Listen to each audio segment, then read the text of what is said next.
training app, and we had already been working on improving our data on people's phone numbers and our training on all that. And so what we did is we pivoted from in-person voter contact and in-person training to phone voter contact and online training. And as a result, just last week, we called nearly 250,000 Texas voters over the course of a single week. We did not do that at any month in the last two elections.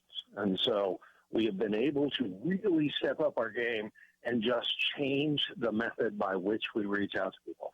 We still want to do in-person contact, and we will as soon as we can.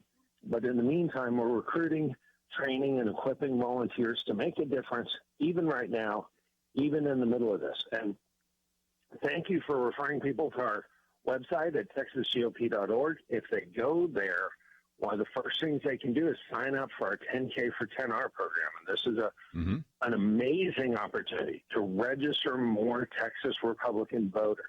And it works perfectly even in the midst of this. If you sign up to be a 10K for 10R volunteer there at texasgop.org, we will mail you the names and numbers of 10 voters that we are 90% sure are not yet registered to vote in Texas and are hardcore Republicans. All you have to do is call them and ask if the party can mail them a voter registration form, yes or no, and send us back the answers, and we'll follow up by mailing out the forms as appropriate. It's a wonderful thing to do, and by doing it, we have already registered 85,000 new Texas Republicans in this cycle. And it sounds real easy to do. And we've noticed, there used to be the argument that the people coming to Texas don't have our values. And actually, we kind of discovered after the fact, in some cases with various other surveys, that oftentimes they move here because they like these values. So this assumption that people made before isn't necessarily always true. But let's, if we can, also talk about some dates. This time last Thursday, I was supposed to be at a state convention that obviously did not happen. But I understand now it's July 16th to the 18th. Kelly Shackelford is with us on Friday. He said, I already got my room. And I thought, I need to get going on that. So you've moved first of all, most of us have not been to our senatorial convention yet. So this has kind of changed everything. Kind of give us a lay of the land right now. Absolutely. Leaders all over the state did a fantastic job in what could have easily gone off the rails. Instead, smoothly delayed the conventions, the senatorial and county conventions that were going to happen on March 21st, and delayed those. Those are all being rescheduled right now. Some of them were held on Saturday. Some of them are being held this week. And most of the Dallas folks I've been talking to, they're looking at having them in early June. A whole bunch of them are going to happen between May 30th and June 27th. And June 27th is the firm deadline. And the SREC made a lot of changes to our rules to make it so that it would be as easy and as safe as possible to have those county and senatorial district conventions, but to have them later. So we've figured out a lot more to be able to have them with sufficient notice. Still, the requirement now is a week's notice, and we'll be sharing the notice up on our website. Their local county website should have the notice up. County Facebook page should have it. County's parties should be emailing out notice. So keep an eye out. If you'd like to be involved in the Republican Party of Texas, there is no better, more impactful way than participating in our convention process. And everyone is welcome unless you literally voted in another party's primary or participated in another party's convention. You are welcome. And one last comment. Let's see if we can talk about the importance of voting. Oftentimes I have in studio, lately it's been by phone, Matt Shaheen. I think he won by 0.5%. Jeff Leach, who is in this area where a lot of people hear the broadcast, I think he won by 1.5%. And, of course, we have to remind ourselves that we also have George W. Bush winning Florida by 537 votes. And I've been, for my Ohio listeners, now found data over 100 different elections in Ohio that were decided by less than 2 votes. So I think we have pretty good evidence that every vote counts, and it will really count in November, won't it? Absolutely. It completely does. We've got a runoff for the Texas House race where it was decided by 1 vote here in Travis County. Over and over again we see it, which is why it's so important that we get all these voter registrations done, that we turn people out. Our expectation is this November's election, and we'll see how this prediction changes because of coronavirus, but our best estimate is a total of 11 million Texans will vote in November. And that's an overwhelming number, but that doesn't mean your vote doesn't count. That means we need your vote more than ever because the total we need to add up to is bigger than ever by a mile. Well, again, we appreciate you being on the program with us today. We have a link to texasgop.org, and so if you'd like to make a contribution, join the team, find out more, even find out about registering, or maybe you haven't even registered yourself to vote. I would hope most all of you have. That is all available at the website there, and if you want to call some other individuals and encourage them to get a voter registration card or just do that on your own, I would encourage you to do so. So, James Dickey, thank you for giving us kind of an update here. We'll keep watching this whole issue of vote by mail, and we'll keep watching what takes place in these campaigns, and hopefully we'll come out of this shutdown, and we'll have some of the kind of grassroots campaigning that we always enjoy every 4 years. So thank you so much for joining us today.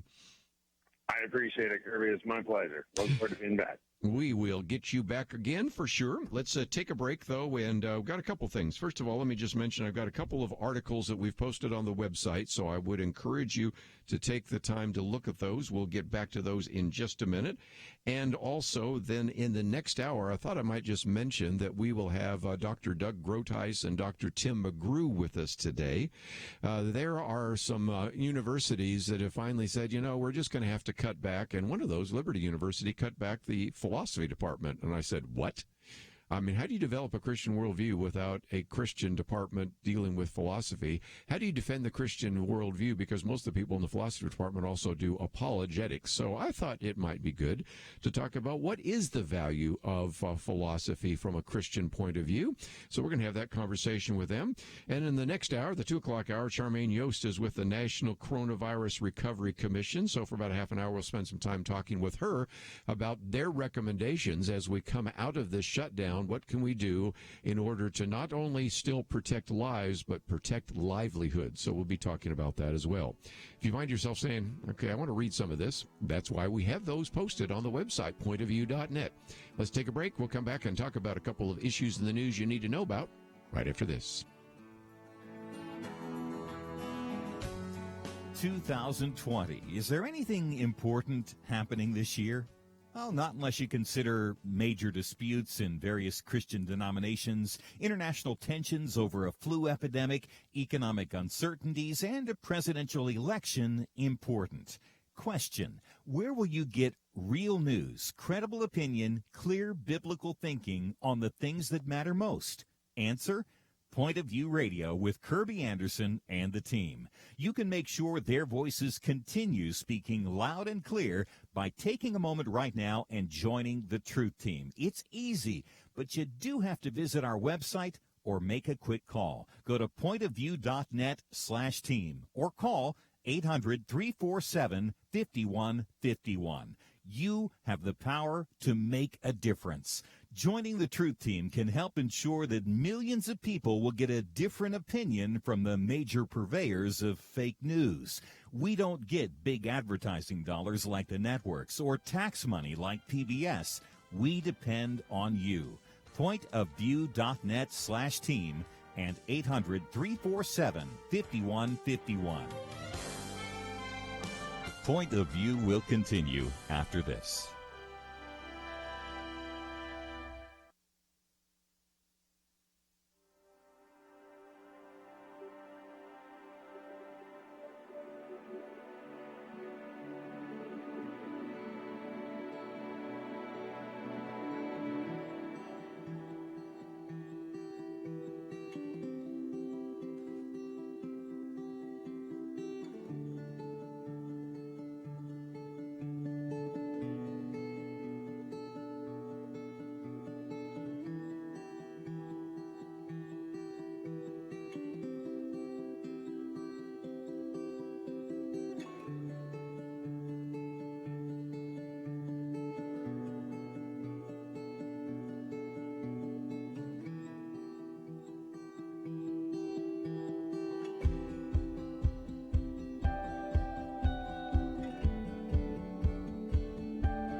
listening to Point of View.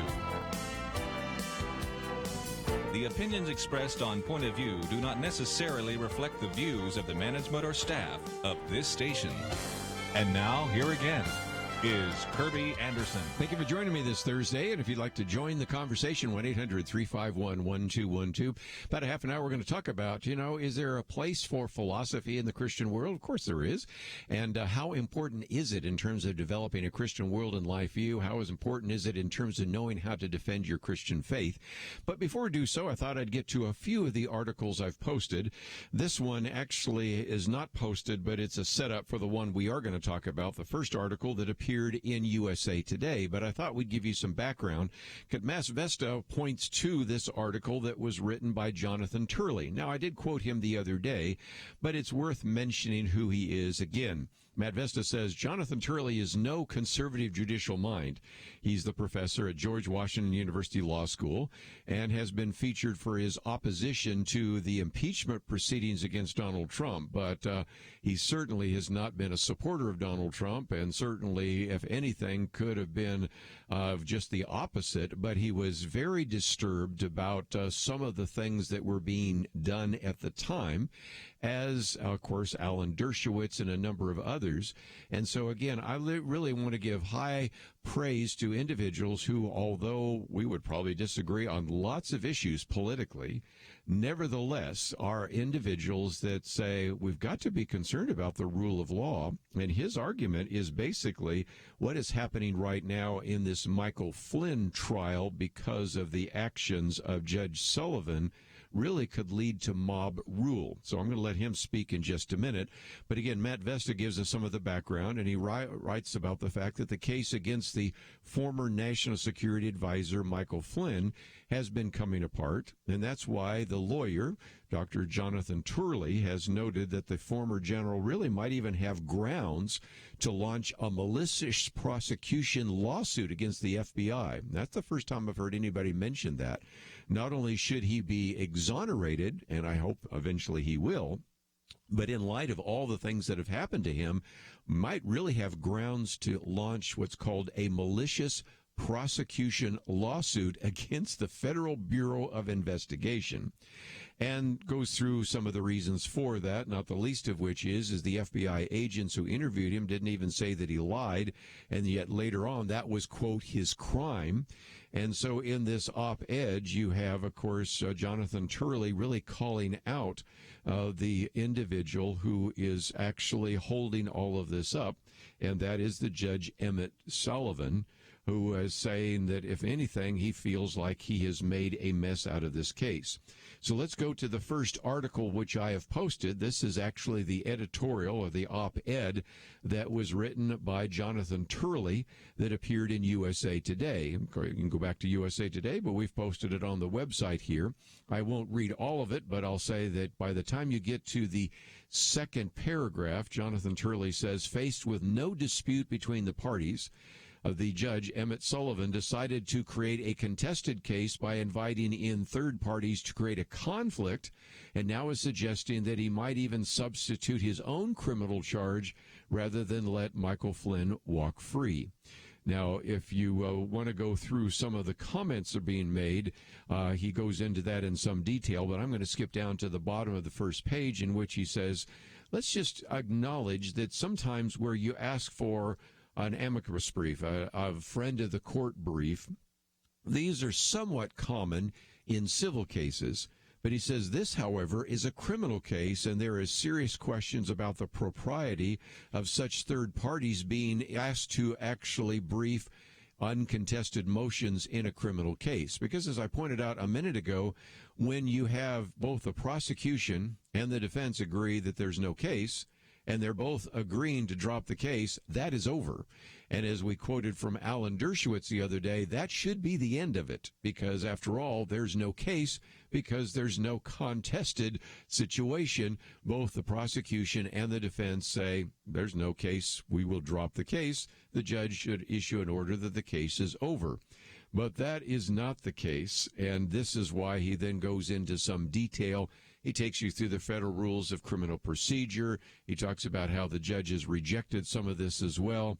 Then he reminds us that these were very important issues back in the 1990s when the Attorney General for then President Bill Clinton, that would be Janet Reno, warned the court and the courts, even Congress, about what would happen in the courts with those kinds of things happening.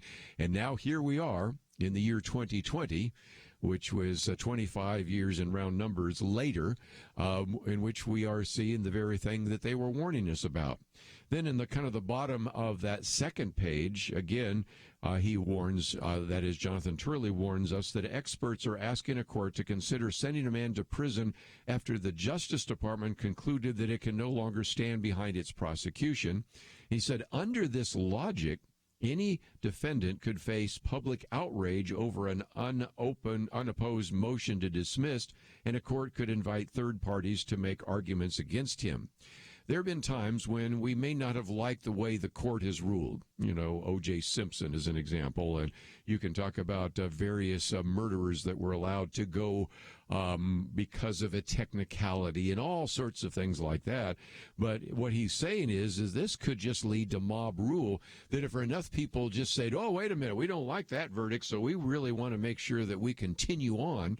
Of course, we've had some mobs that as soon as the person has been released from prison or from the jail, get shot in the street, you know, vigilante justice and things like that. But again, he argues that under Sullivan's theory, anytime a defendant seeks such a dismissal, even with the support of the prosecutors, he could still face another charge because he's now, that is, Emmett Sullivan, the judge, is suggesting maybe he can actually level a charge of perjury. Now, you have to understand what precedes this, because when it came time to sentence him a number of years ago, that's in 2018, December 2018, almost 2 years ago, there was this really bizarre hearing where Michael Flynn appears before the judge, whose name is Emmett Sullivan, and as using the flag as a prop. Now, again, I'm quoting from Jonathan Turley here. He says, using the flag in the courtroom as a prop, Emmett Sullivan incorrectly accused Flynn of being an unregistered agent of a foreign country while serving as the national security advisor to the President of the United States. By the way, that's not true, but nevertheless. Then he said that undermines everything that this flag over here stands for. And he says, you sold out your country. And then he questioned whether Flynn should be charged with treason. Think this through for just a minute. Flynn faced a single count of making a false statement, which is, of course, lying. It was not perjury, as we've already pointed out, which even if he was accused of this particular crime, which he only agreed to because he did not want them to start prosecuting his son, he still would face no jail time. And so when Sullivan suggested that he could be charged with treason, that's the death penalty. So talk about moving from lying to what, unfortunately, the other day, the former president of the United States, Barack Obama, called perjury. Now we jump to one more, treason. And you can begin to see why, at that point, when he gave Flynn an opportunity to decide whether or not to actually issue his particular ruling, why Michael Flynn said, nope, I think we'll pass on that one for now, because if he was saying that you could possibly be accused of treason, which is a capital crime, no, I don't want this judge making any kinds of decisions about that at all. So if nothing else, I wanted you to be able to read this piece.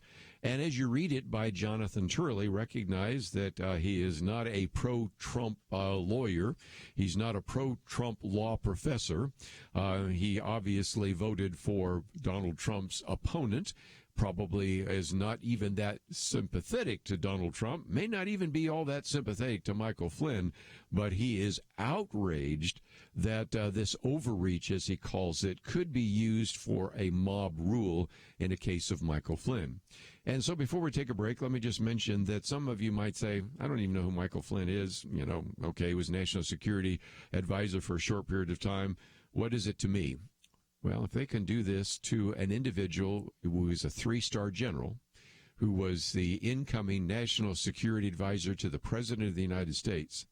Can you see how they could do it to you? And that's why I think we have to be concerned about the overreach on a story that most people want to ignore, especially the liberals want to ignore, because they just want them to put Michael Flynn away and just move on.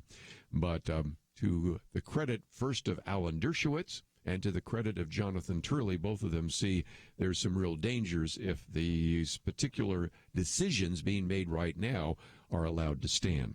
So we're going to take a break. When we come back, I thought we'd get into the pandemic for just a minute. Jim Garrity has a good piece. Quarantine for thee, but not for me.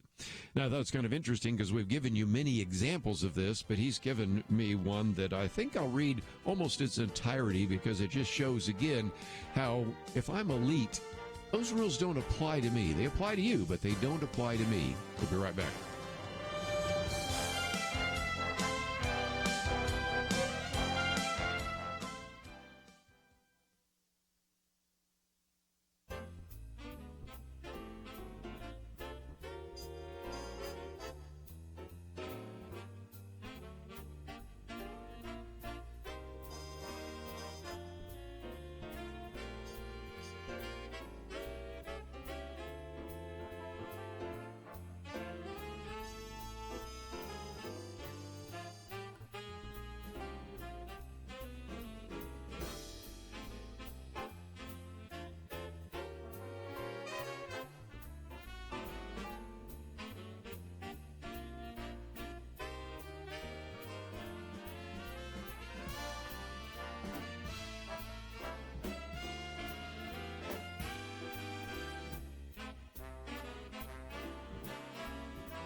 Now, back to Point of View, your listener-supported source for truth. Back for a few more minutes. Jim Garrity talks about the fact that we really are dealing with some really difficult issues, one of which is kids are not in school, which brings me to issue I'll get to in just a minute. John Stossel's piece, Shut Down Silver Lining, talking about how many parents now are homeschooling.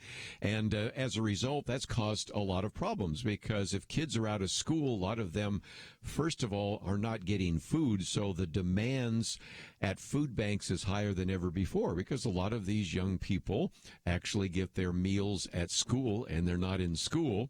The kids also aren't going to summer camps or programs or other kinds of things, so we'll get to that in just a minute. But he also here points out something, that the CDC says that swimming pools should be safe as long as people take the usual social distancing precautions outside the water.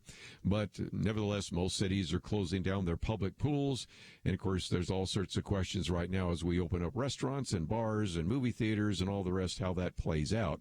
But there are a lot of people that are just simply saying, you know what, even though those are the rules, because I'm part of the elite, I don't really have to follow those rules. And it's an interesting story that appeared in CNN. This is a story by Vicki Ward, who was talking to these various individuals, D.C.-based media executive and some people with the Democrat Party and all that. And one of them was talking about the fact that they went to a number of these dinner parties in Georgetown. And Georgetown is kind of the upscale suburb of Washington, D.C. It's also where I went to school at Georgetown University. And so she said, at first I assumed I'd misheard. Virtual dinner parties, right? Oh, no.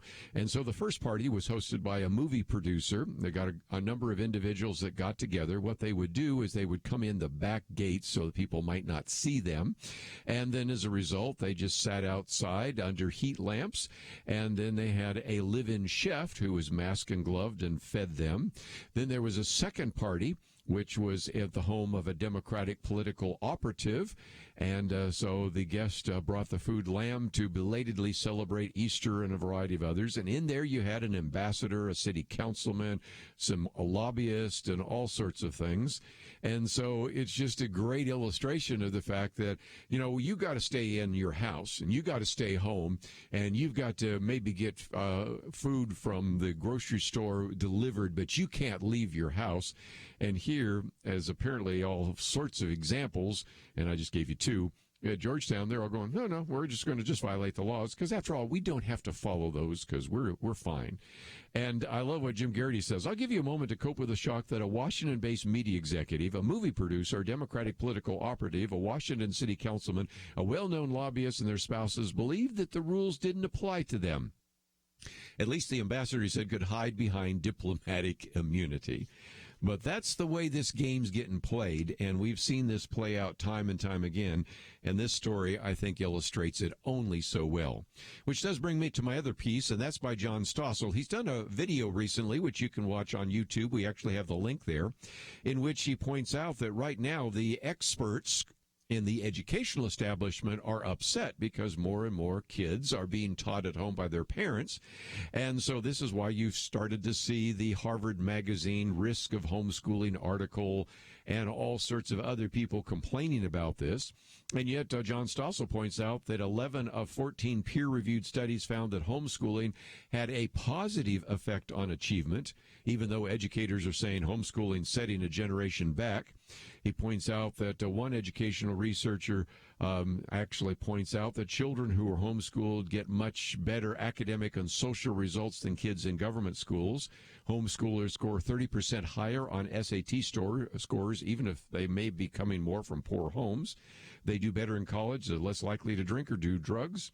And so in some respects, it might actually be a blessing. And then he actually quotes from this one particular mom who actually decided she better homeschool because just having the kids sit at home wasn't working.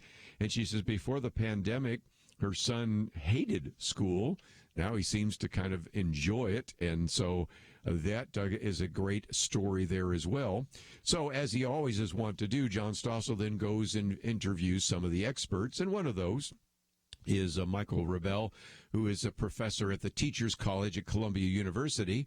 And he worries if parents homeschool, there's no guarantee that these kids are learning democratic values and civic logic, of course. And that's exactly what was being argued in the Harvard Magazine.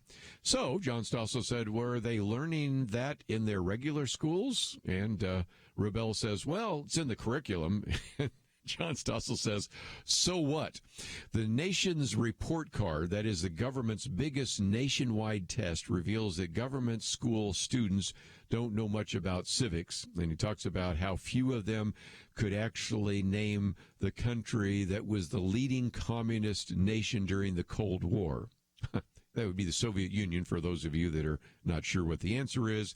Another question asked, America fought Hitler and Germany in which war? More picked the Civil War than World War II.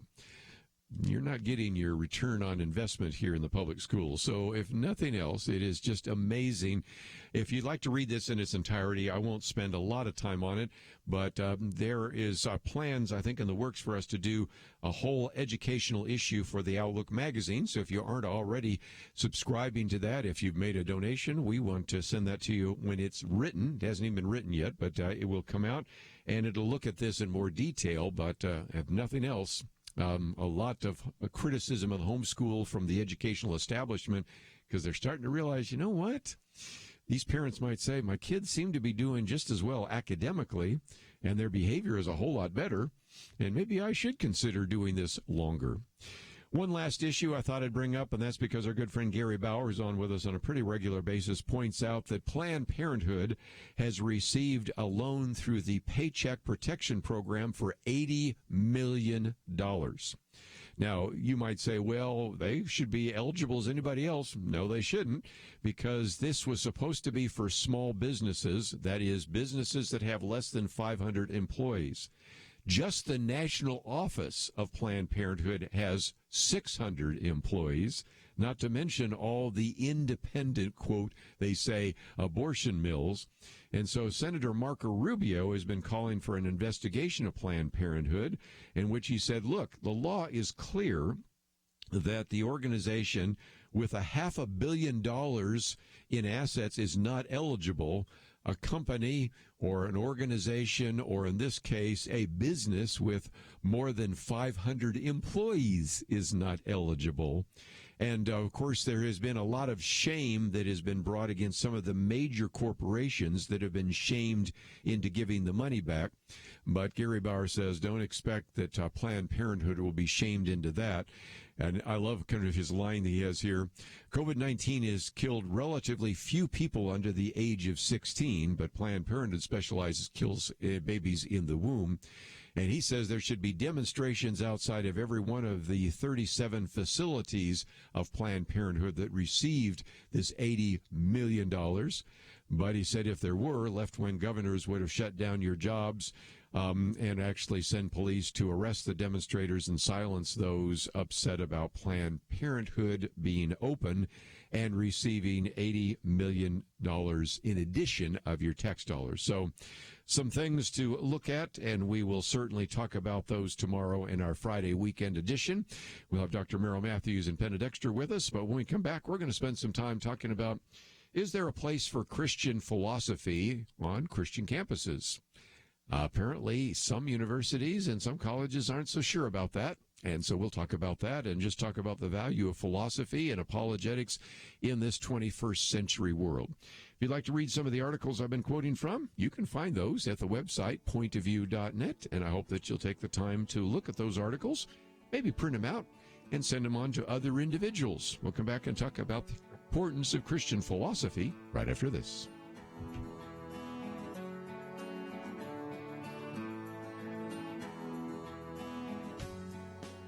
Having civil conversations about important issues seems to be harder and harder.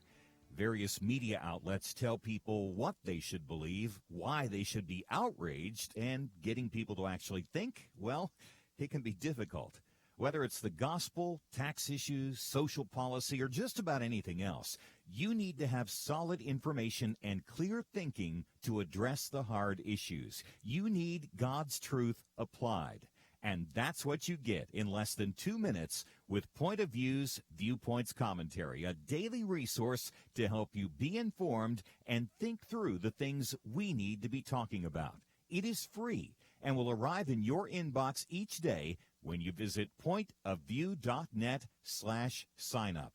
Sometimes we know we should say something, but we're silent because we're not quite sure what to say. Viewpoints Commentary can help you break the silence and change the narrative. It can make you a more equipped agent for truth. Get your free subscription to the Viewpoints Commentary at pointofview.net/signup. pointofview.net/signup. Point of View will continue after this.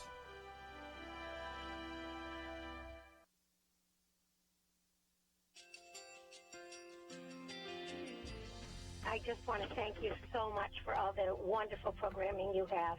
You're just absolutely fantastic. I recently started listening to Point of View, and I really found it interesting because of the different subjects you cover. Thank you for that. I really appreciate everything that you do in keeping us informed. Thank you, Kerby, for everything that you have been doing. I appreciate all the work that you're doing, advocating for the Word of God. Thank you so much. Point of View, I think, is absolutely necessary because it's a Christian perspective, a biblical worldview perspective, and receive very current, up-to-date information about what is really going on, week to week in our culture, which is changing so rapidly, and yet it's morally sliding backwards. Yeah, I'm just, first of all, I thank you guys. Y'all's program is wonderful, and enjoy it every day. I learn so much every time I listen to it. Point of View Radio Talk Show.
Hi, this is Kerby Anderson. You know, each day we take on the tough issues and provide a biblical perspective to them. The topics we cover are wide-ranging. Apologetics, theology, prophecy, creation and evolution, intelligent design, marriage, family, child-rearing, the millennial generation, trends in society, politics, economics, business, religious liberty, the Constitution, public policy, foreign policy, military policy, tensions in the Middle East, abortion, homosexuality, pornography, sexual ethics, media, technology, history, and America's godly heritage. We talk about anything that affects your faith, your family, or your freedom. So don't go anywhere, because Point of View starts right now.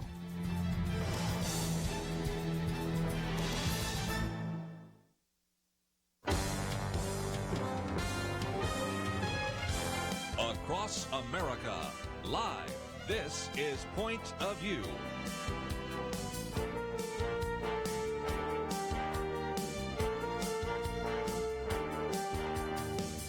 And now, Kerby Anderson. You know, if you listen to Point of View any length of time, you know that we talk so much about this idea of a Christian world and life view, and we really understand how important kind of developing a Christian philosophy is. We also spend a fair amount of time talking about apologetics. Not only is it important for you to know how to articulate a biblical worldview, it's important for you to know how to defend a biblical worldview. And so the other day I was disturbed when I saw a major university in the Christian world decide that it's going to maybe disband its philosophy department. I'm not going to pick a fight with them. I recognize that right now, especially with this pandemic, some very hard decisions are being made, and more hard decisions will be made in the future.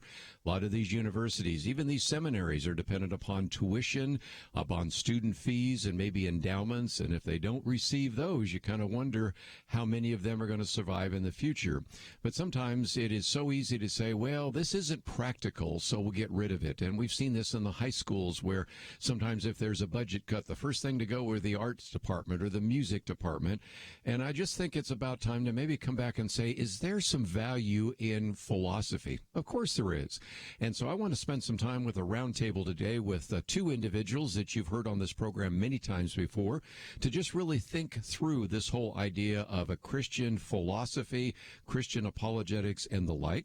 So I bring to the microphone a good friend who's been on for literally decades with us, Dr. Douglas Groothuis, who is a professor of philosophy at Denver Seminary, has both his bachelor's degree and PhD from the University of Oregon, his master's degree from the University of Wisconsin, Madison. Back in the 1980s, he was on for many of these programs talking about his books Unmasking the New Age, Confronting the New Age. Of course, we've talked about his books, Christian Apologetics, Truth Decay, and many, many more. And just wanted to get him on the program to talk about this idea of philosophy. So, Doug Groothuis, always good to have you on the program.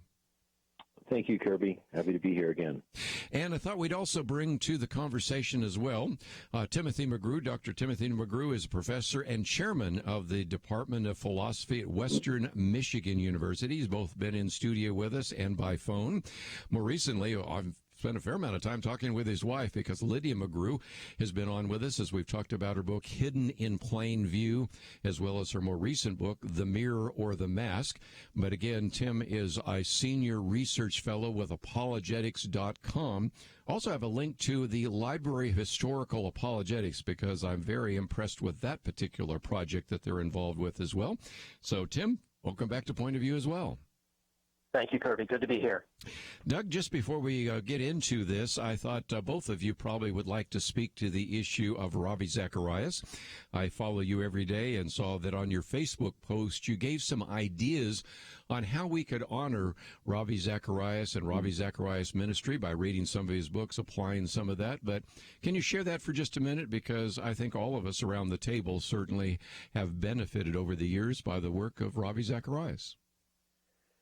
Yes, it was very sad to lose him at a relatively young age, and he was very hale and hearty up until about 6 months ago, and cancer claimed him very quickly at age, I believe, 73. I didn't know Ravi Zacharias, but I certainly respected him as a tremendous spokesman for Christianity, an amazingly gifted platform speaker who was humble and knowledgeable and really had his finger on the pulse of the times.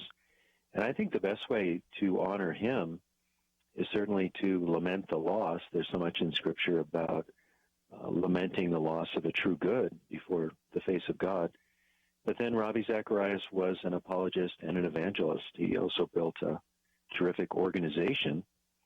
But I think we can honor him and honor, more importantly, the Lord Jesus by continuing to engage in apologetics, to commend the Christian worldview as objectively true, compellingly rational, and pertinent to the whole of life, and try to get out there and talk more with our friends. Maybe write letters to people. If you're a public speaker, do more apologetic talks. Use social media for these purposes. If you're a preacher, leave some room for preaching apologetics when it's appropriate. If you're an educator in the church, teach apologetics as part of the curriculum. Don't you dare let a high school student go to a secular university without some significant training in apologetics. So I think we can learn from how he spoke and what he wrote, but then also carry on this great tradition of having a reason for the hope that is within us that we present with gentleness and respect. Dr. Timothy McGrew, any comments about Ravi Zacharias?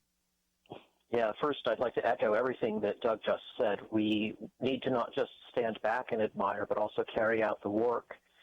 One of the things that I really admire about Ravi is his ability to hear the question behind the question, to understand not just what someone is saying, but why they're saying it. And he was so gentle and gracious in his responses. He had this ability to reach both the mind and the heart. And I think that's a model for any Christian who wants to do more than just win arguments. We're called to be something more than just victorious debaters. We're called to be fishers of men. And Ravi really just lived that out and exemplified that. And I think we'll be learning from him going forward. I cannot imagine a time when people will not be learning from the legacy that Ravi left behind. Very good.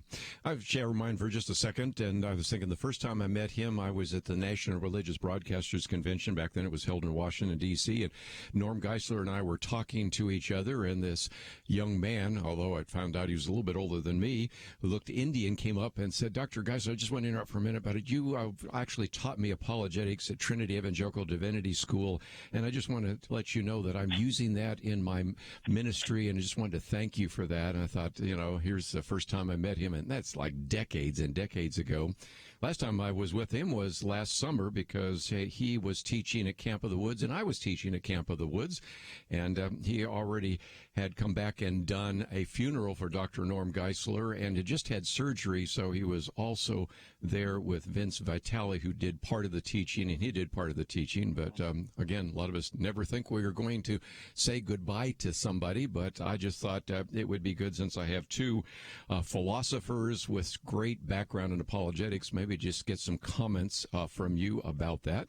And so let's, if we can, take a break, and when we come back, I want to get into the importance of philosophy in particular. And once and again, we recognize that I know these schools are probably going to be making tough choices, but to begin to say that you want the students to develop a Christian world and life view, and then to not have a class in philosophy, it does seem to be a little bit much. And I recognize that one of you teaches at a seminary, another one teaches at a university. So obviously I wanted to get your two perspectives on that.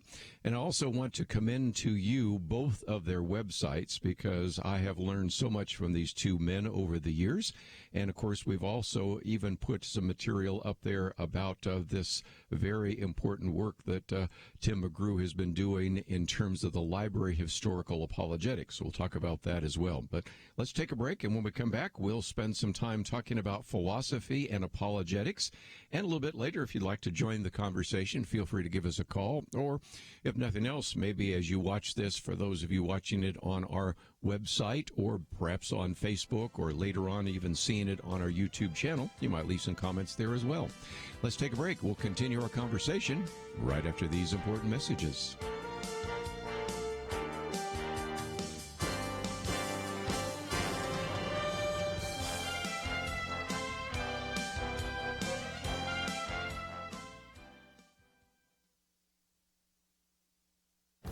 This is Viewpoints with Kerby Anderson. I've major impediment to opening up the American economy are lawsuits. Congress needs to consider what liability protections are necessary so that business owners will feel confident in going back to work. The list of lawsuits already being filed is much larger than I imagined. Consider this shortened list from the editors of the Wall Street Journal. Trial lawyers are filing suit against emergency supply manufacturers because of false advertising, colleges because of refusal to refund student fees, cruise lines because of emotional distress, retailers because of wrongful death, nursing homes because of negligence, and governments because of denial of hazard pay, and much more. Some governments have actually used emergency power to grant some liability protections to healthcare workers.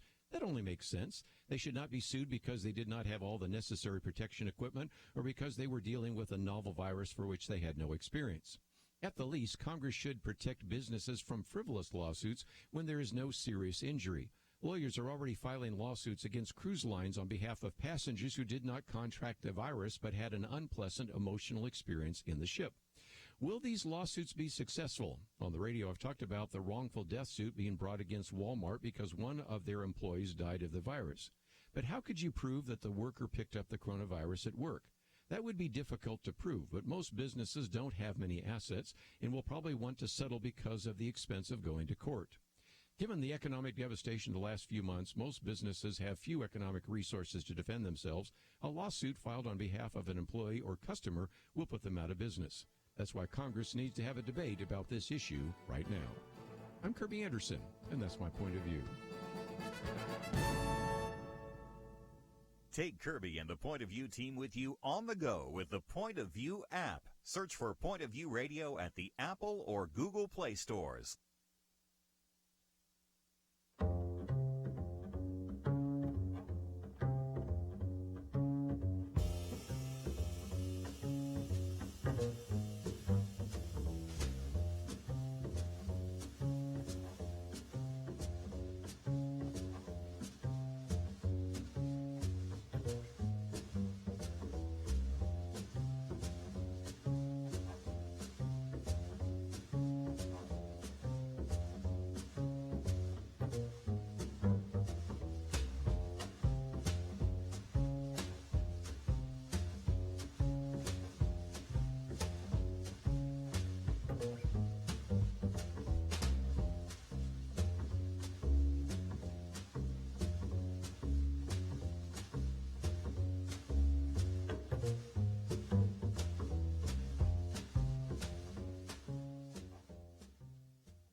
You're listening to Point of View, your listener-supported source for truth. Our topic this hour is the need for philosophy in the life of the Christian, and we're talking with Dr. Doug Groothuis as well as Dr. Timothy McGrew. And Doug, let me come to you for just a minute. Anybody that's heard you speak knows from time to time that will hear you quote from C.S. Lewis, who I remember said something like, "Good philosophy must exist, if for no other reason than because bad philosophy needs to be answered." And so there's a positive aspect of philosophy, and then there's, if you will, sort of the apologetic need for philosophy. Help us understand how those all come together.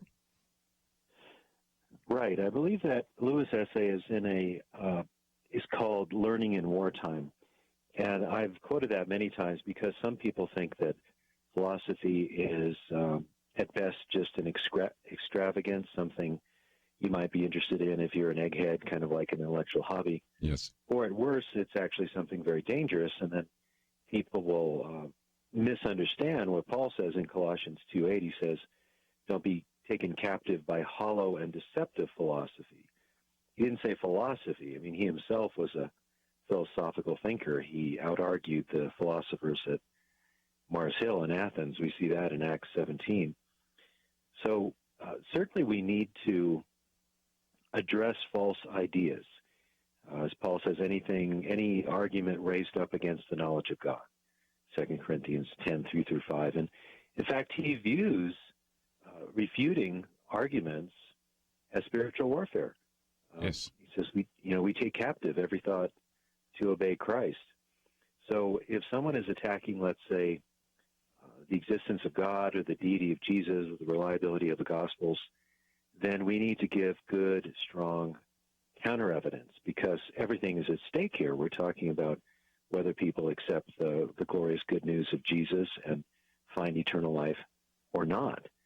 So this is serious. And then we want to simply be good critical thinkers. We want to be able to assess other people's perspective and challenge it intellectually. We want to not commit logical fallacies in our own thinking. We want to be able to gauge the things that we know and the things that we don't know, so we can be wise and not trouble the air with ignorance, as is so common. So we need philosophy. Yes. Tim, let me come to you, because I think I heard that you were at a university where the administration finally decided maybe the Philosophy 201 course would be an elective rather than required. And I think we all sort of have this mindset in our world that just says, well, you know, as Doug said just a minute ago, philosophy is for eggheads, or it's for those few of you that are philosophy majors. But it seems to me that philosophy is the very ground and the foundation of everything we talk about in terms of a Christian worldview. Yeah, so that was not my university, but that was a Christian university, the same one that's recently closed its department, where they shut that down. And I do think that reflects an unfortunate mindset that philosophy is at best sort of an add-on, something nice that you can do after you have got all of your trade school courses out of the way or something like that. But really the truth is everyone is doing philosophy constantly throughout every day. We just are mostly unaware of it. And when we're unaware of it, then we tend to be unaware that we're doing it badly.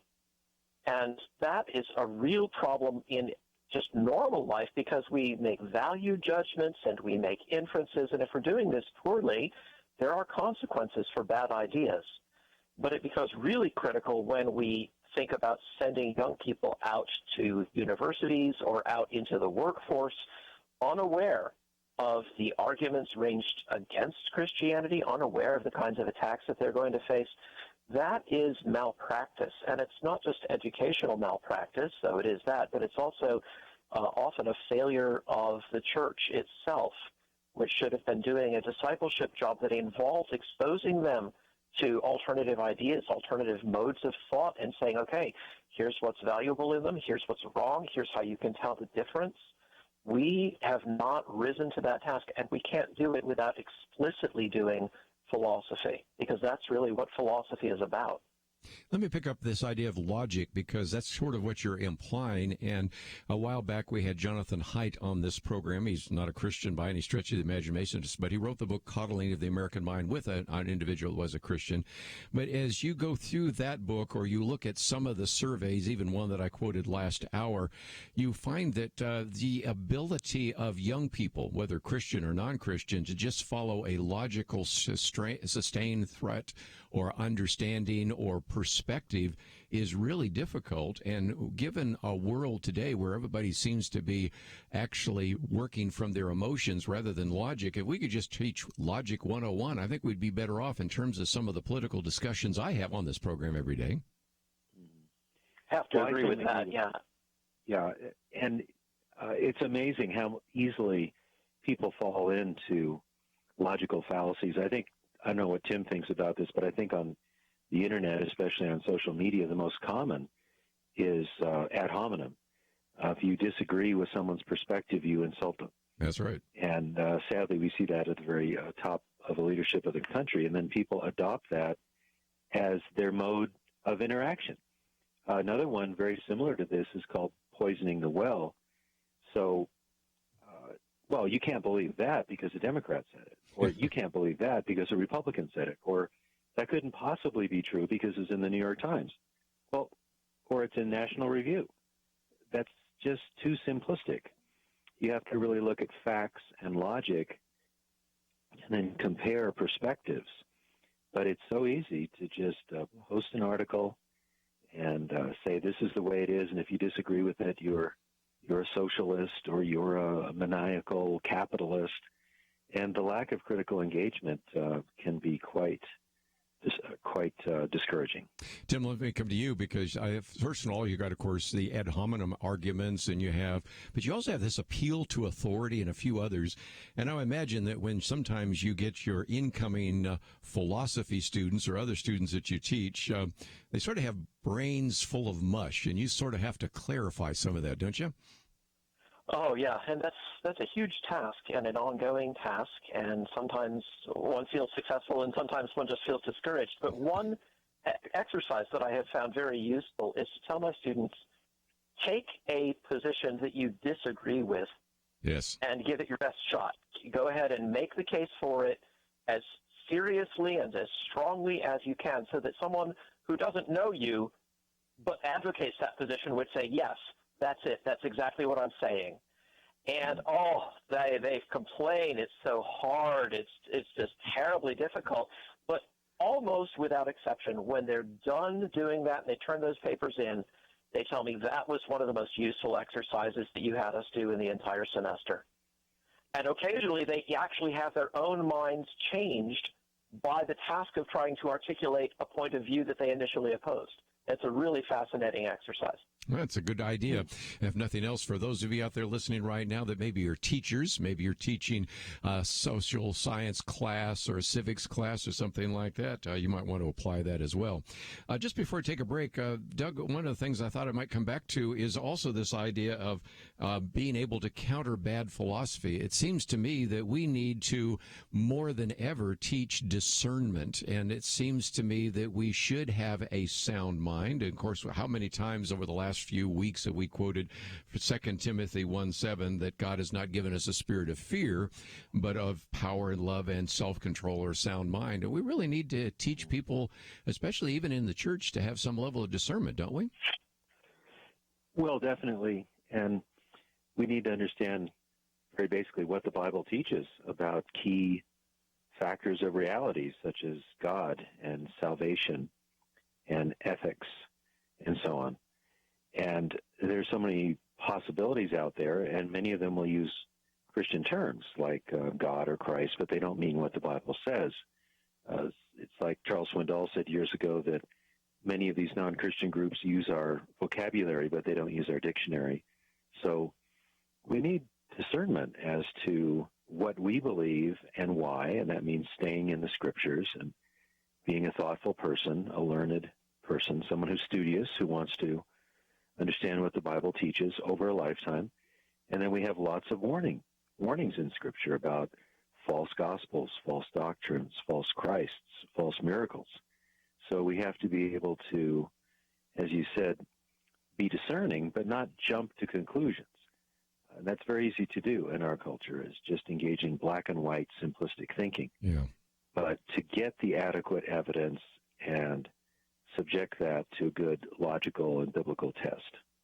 Let's take a break, and when we come back, let me encourage you to go to the website, because we're going to feature some of the things that are in Doug Groothuis's website, and also we'll feature some things from Timothy McGrew, in particular. That's Library of Historical Apologetics, something I've been fascinated by. And as we've talked about, some of the ideas that are surfacing here in the 21st century aren't necessarily new. They just were forgotten from previous centuries. So we'll talk about that right after these important messages.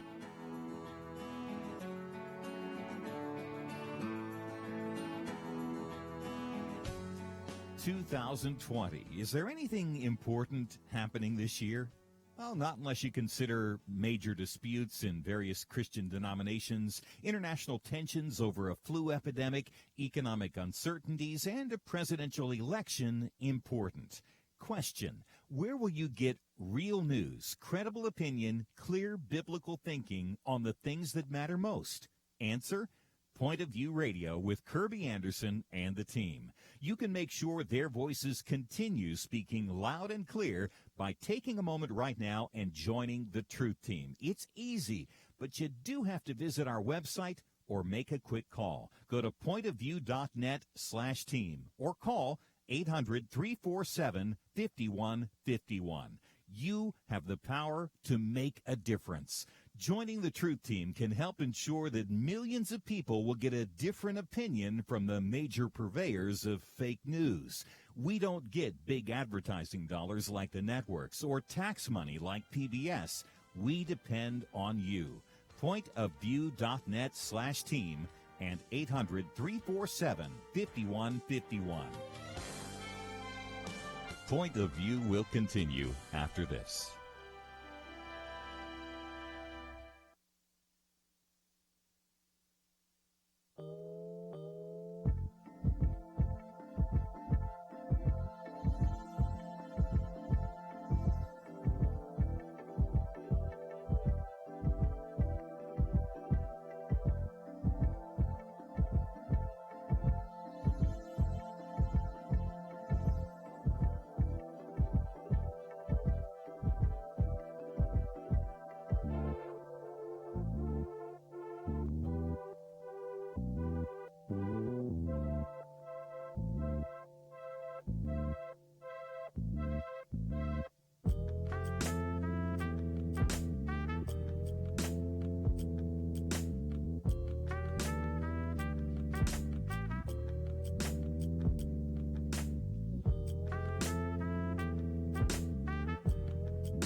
You are listening to Point of View.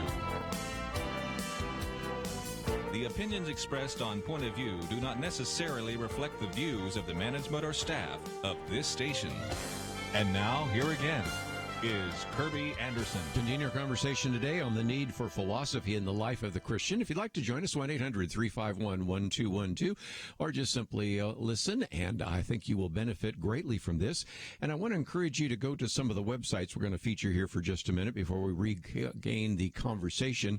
And that is, first of all, the one by Doug Groothuis is one that certainly you're going to find all of his books. As a matter of fact, more recently, we've talked with him in the past about everything from his book, Walking Through Twilight. We've talked about jazz. We've talked about apologetics and a variety of others. And so I want to talk about that. And then just a minute, I want to talk about Tim McGrew, because not only does he have great material on his website, but we also have a link to the Library of Historical Apologetics. And I think you're really going to benefit from that. And as we mention these resources, I would hope some of you listening here might, as we come out of our shutdown, consider having either or both of these men come and speak. I've heard Doug Groothuis speak at the International Society of Christian Apologetics recently. Tim McGrew's been in the studio sometimes simply because he's been here at the University of Texas at Dallas speaking on everything from miracles to epistemology, but they really are able to communicate and maybe begin to encourage more and more people to use their minds and to understand what it is to develop a Christian worldview. But Doug, when we go to your website, DougGroothuis.com, you have your books, you have your publications and blog. You are writing a lot of articles. So what will people find when they land on your website? Yes, I've got a blog that I probably do about 3 or 4 of those a month, and then you can find links to various articles, and I have a YouTube channel for different lectures on philosophy, apologetics, and ethics, cultural criticism, things like that. And I appreciate the shout-out about once the lockdown is over, because Tim and I are very blessed because we can continue to teach through Zoom. A lot of people have lost their jobs, but all of the extra gigs that we would have live have evaporated. That is so true. I really I appreciate that comment. Well, let's see if we can turn that around pretty soon. Matter of fact, that's one of the topics next hour we'll get to.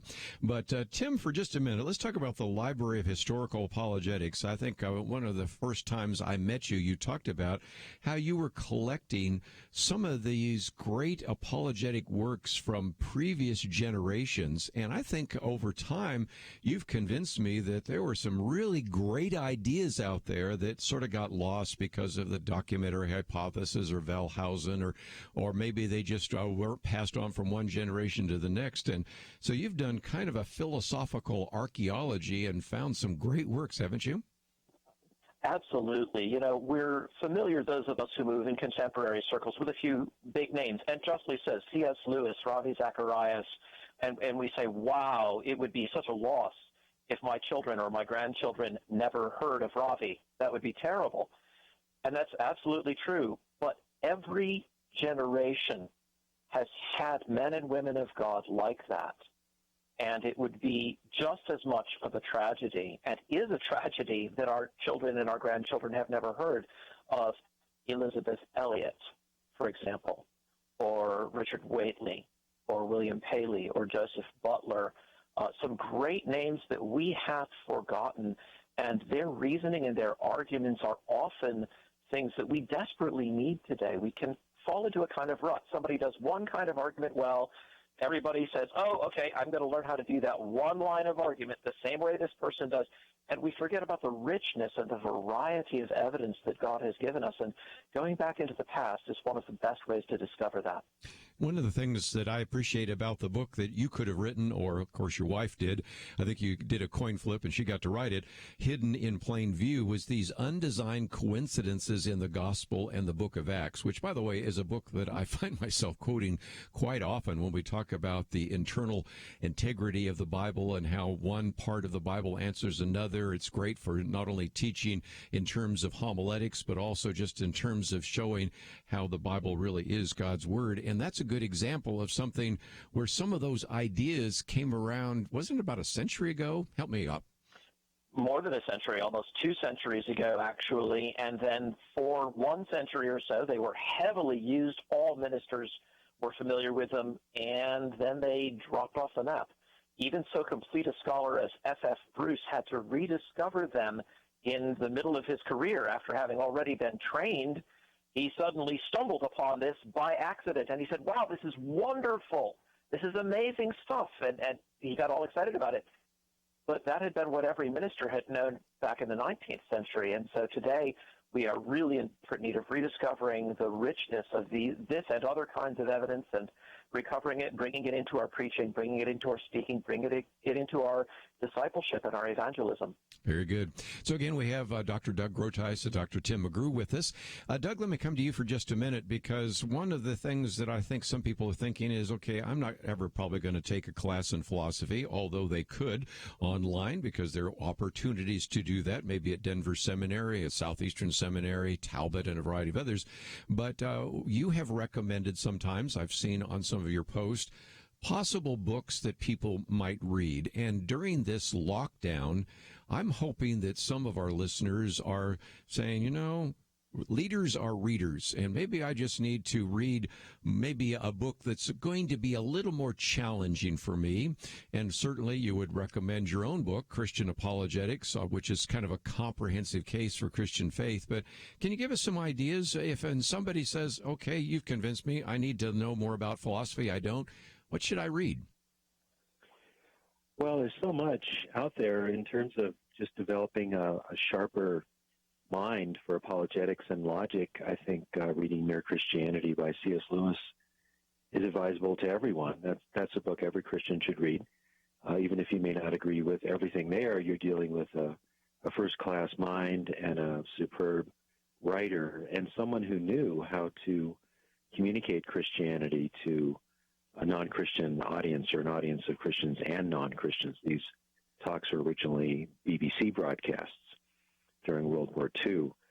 So Mere Christianity is a classic. I am a longtime aficionado of Blaise Pascal. So of course, his Pensées thoughts, there's a very nice collection of his thoughts called The Mind on Fire that was edited by James Houston. It has a very fine introduction by Os Guinness. Mm-hmm. So once you begin to study Blaise Pascal, you pretty much fall in love with him and find yourself quoting him or badly paraphrasing him. Yeah, you're the expert on that, and I'm sure that some of these quotes that people have used over the years attributed to him aren't. But just before I go to Tim, I wanted to talk about Francis Schaeffer, because, again, you have spent some time, and we even did a program where you talked about the influence of Francis Schaeffer. And, again, because I was with Probe Ministries and we had him come to Dallas a couple times, I've had a chance to meet him. But whether you ever met him, whether you've ever seen the video series or those kinds of things, the impact of Francis Schaeffer is still very significant, I think, in the 20th century and 21st century. It is. So many people have been influenced by him. I certainly have. Os Guinness, Nancy Pearcey, Michael Card, so many people. Now, Schaeffer died in 1984 at a young age of 72, about the age of Ravi Zacharias' death, actually. But he left us a tremendous corpus of works. And some of the illustrations may not be familiar to people today because he's writing about poets and artists and theologians from the 60s and 70s and in maybe to the early 80s. And people may not be familiar with them, but his heart for the lost and his ability to get to the heart of issues quickly is worth understanding. I just reread one of his books because I was asked to review it. It's a book called He Is There and He Is Not Silent. Oh, yes. And while the analytic philosopher in me wishes some things were tightened up a little bit or qualified more, he was able to get to the marrow of an issue and to show how a biblical viewpoint answers the deepest questions and responds to the deepest hurts of people. So I would definitely recommend his book, The God Who Is There, and also He Is There, He Is Not Silent. There's some great books. Let me take a break, and then I want to come back to Tim and get some of his thoughts as well, because we do encourage you to take the time to read some of the books and resources that we have made available. And I do encourage you to go to those websites, because these are two individuals that I think you would certainly benefit from. Perhaps you are saying, well, this might be a little better for some of the intellectual kids. Well, they're all, I think we supposedly have 20 million college students going back in the fall. I got my questions about that, but we'll see where that goes. And if you are in a church and you're located near a major university and you would want maybe somebody with great credentials, but also with a Christian conviction for evangelism and apologetics, I would recommend these individuals to come and to speak, and for you as the church to raise the funds to bring them in, because it would just be a great outreach, and then it will provide an opportunity for you to do follow-up ministry and discipleship. Let's take a break, though, and when we come back, we'll talk a little bit more about some suggested books to read. If nothing else, we have a generation that knows not Schaefer. We need to change that. We'll be right back.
Now, back to Point of View, your listener-supported source for truth. Back for a few more minutes. Again, Doug Groothuis with us, as well as Timothy McGrew. And Dr. Timothy McGrew, let's, if we can, for just a minute, talk about how you might recommend individuals that say, okay, maybe I do need to know a little bit about philosophy and a Christian worldview.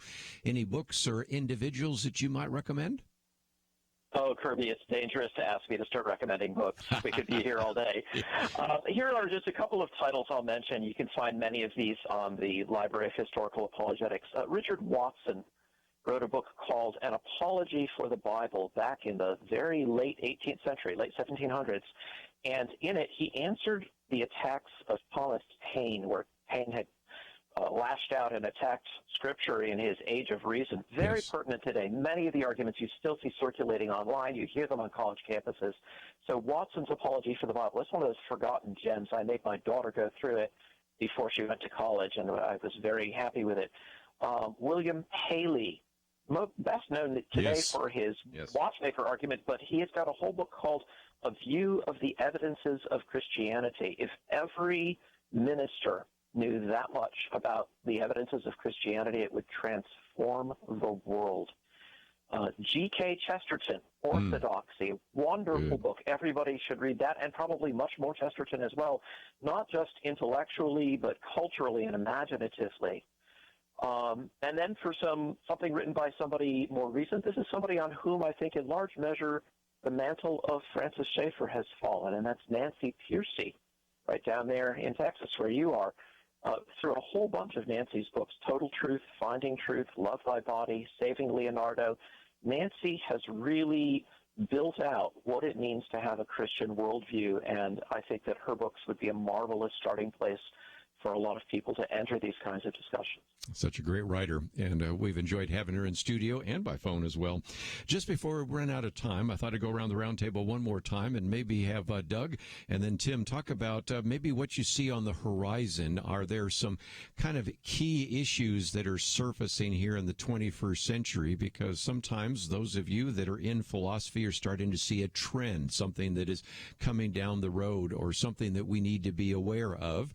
And, of course, I know both of you work sometimes in the area of the philosophy of science, and that's kind of where I've spent some of my time, and I even have had some guests on to address some of those potential issues because of technology. And Doug, I remember your book on the soul in cyberspace, so those are some things that I come up with. But Doug, let me come to you first.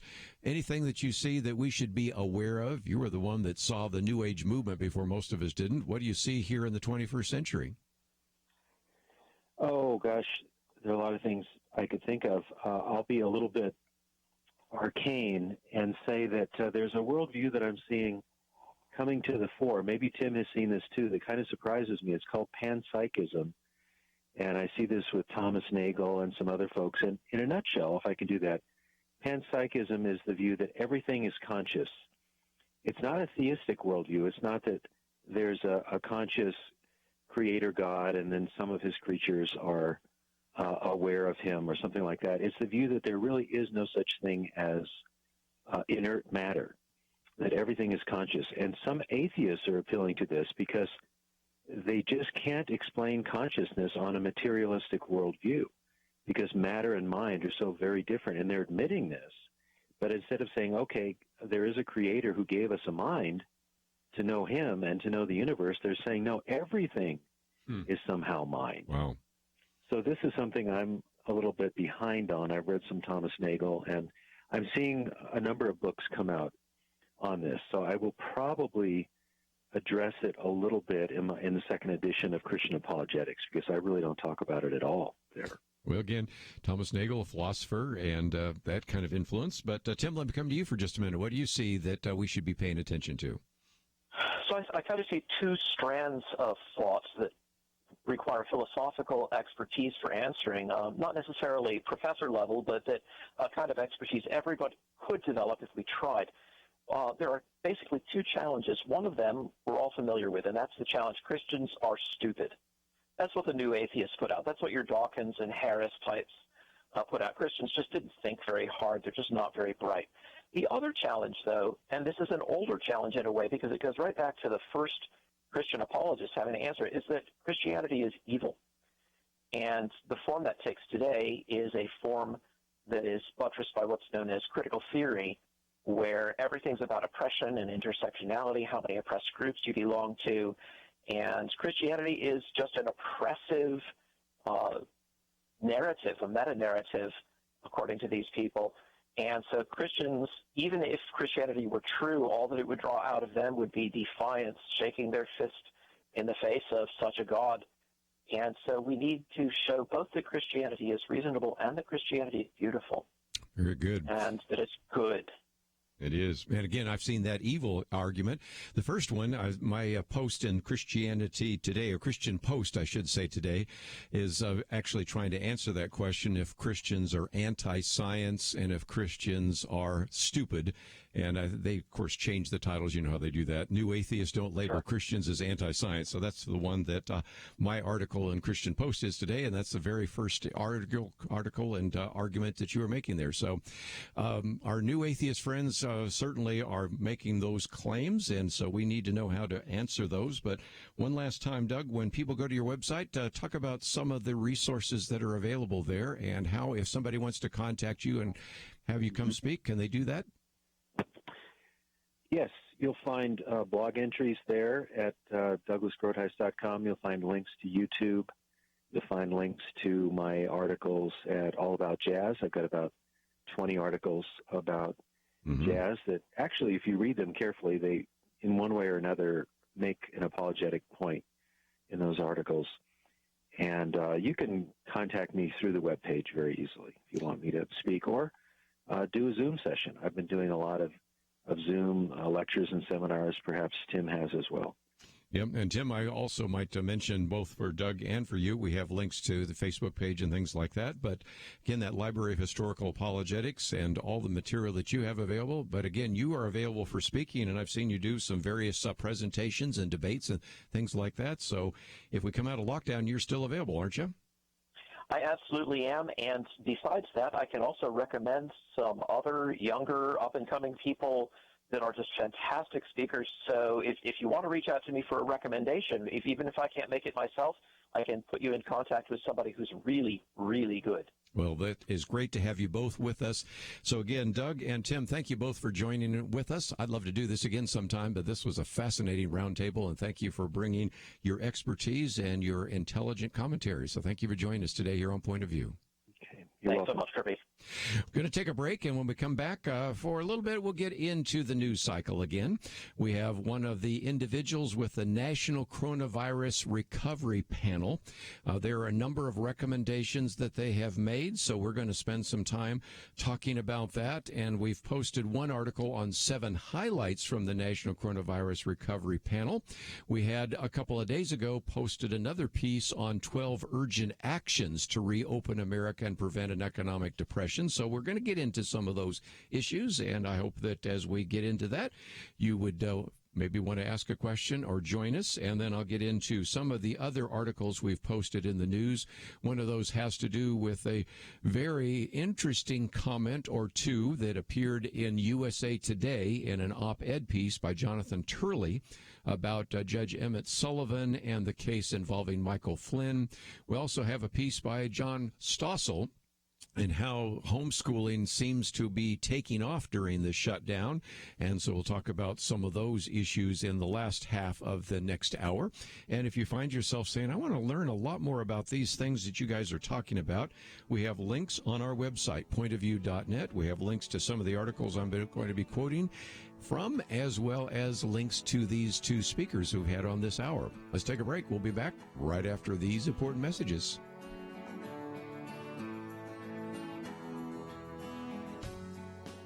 Having civil conversations about important issues seems to be harder and harder. Various media outlets tell people what they should believe, why they should be outraged, and getting people to actually think, well, it can be difficult. Whether it's the gospel, tax issues, social policy, or just about anything else, you need to have solid information and clear thinking to address the hard issues. You need God's truth applied. And that's what you get in less than 2 minutes with Point of View's Viewpoints Commentary, a daily resource to help you be informed and think through the things we need to be talking about. It is free and will arrive in your inbox each day when you visit pointofview.net/signup. Sometimes we know we should say something, but we're silent because we're not quite sure what to say. Viewpoints Commentary can help you break the silence and change the narrative. It can make you a more equipped agent for truth. Get your free subscription to the Viewpoints Commentary at pointofview.net/signup. pointofview.net/signup. Point of View will continue after this.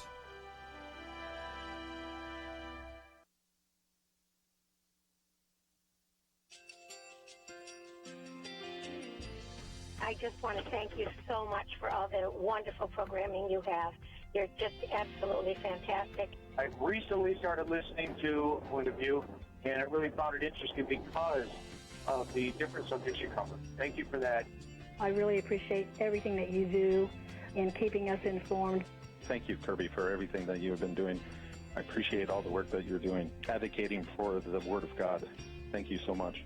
Point of View, I think, is absolutely necessary because it's a Christian perspective, a biblical worldview perspective, and receive very current, up-to-date information about what is really going on, week to week in our culture, which is changing so rapidly, and yet it's morally sliding backwards.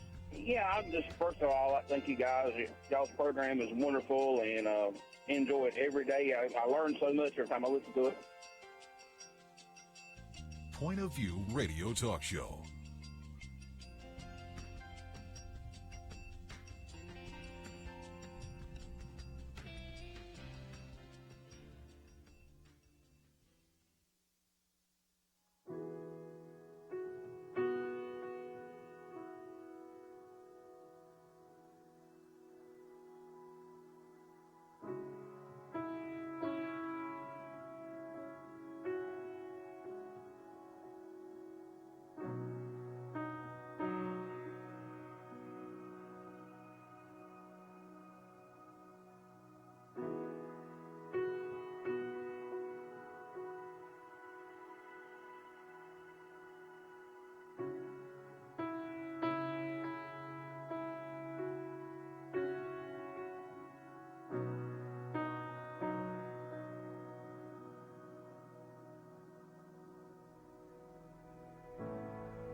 Hi, this is Kerby Anderson. You know, each day we take on the tough issues and provide a biblical perspective to them. The topics we cover are wide-ranging.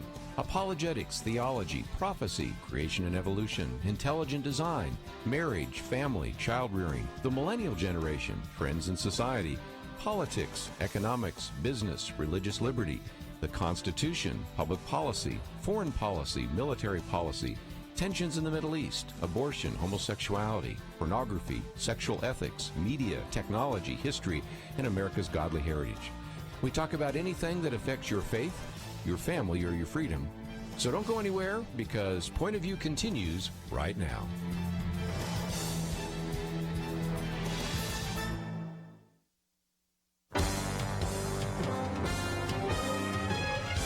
Across America, live, this is Point of View.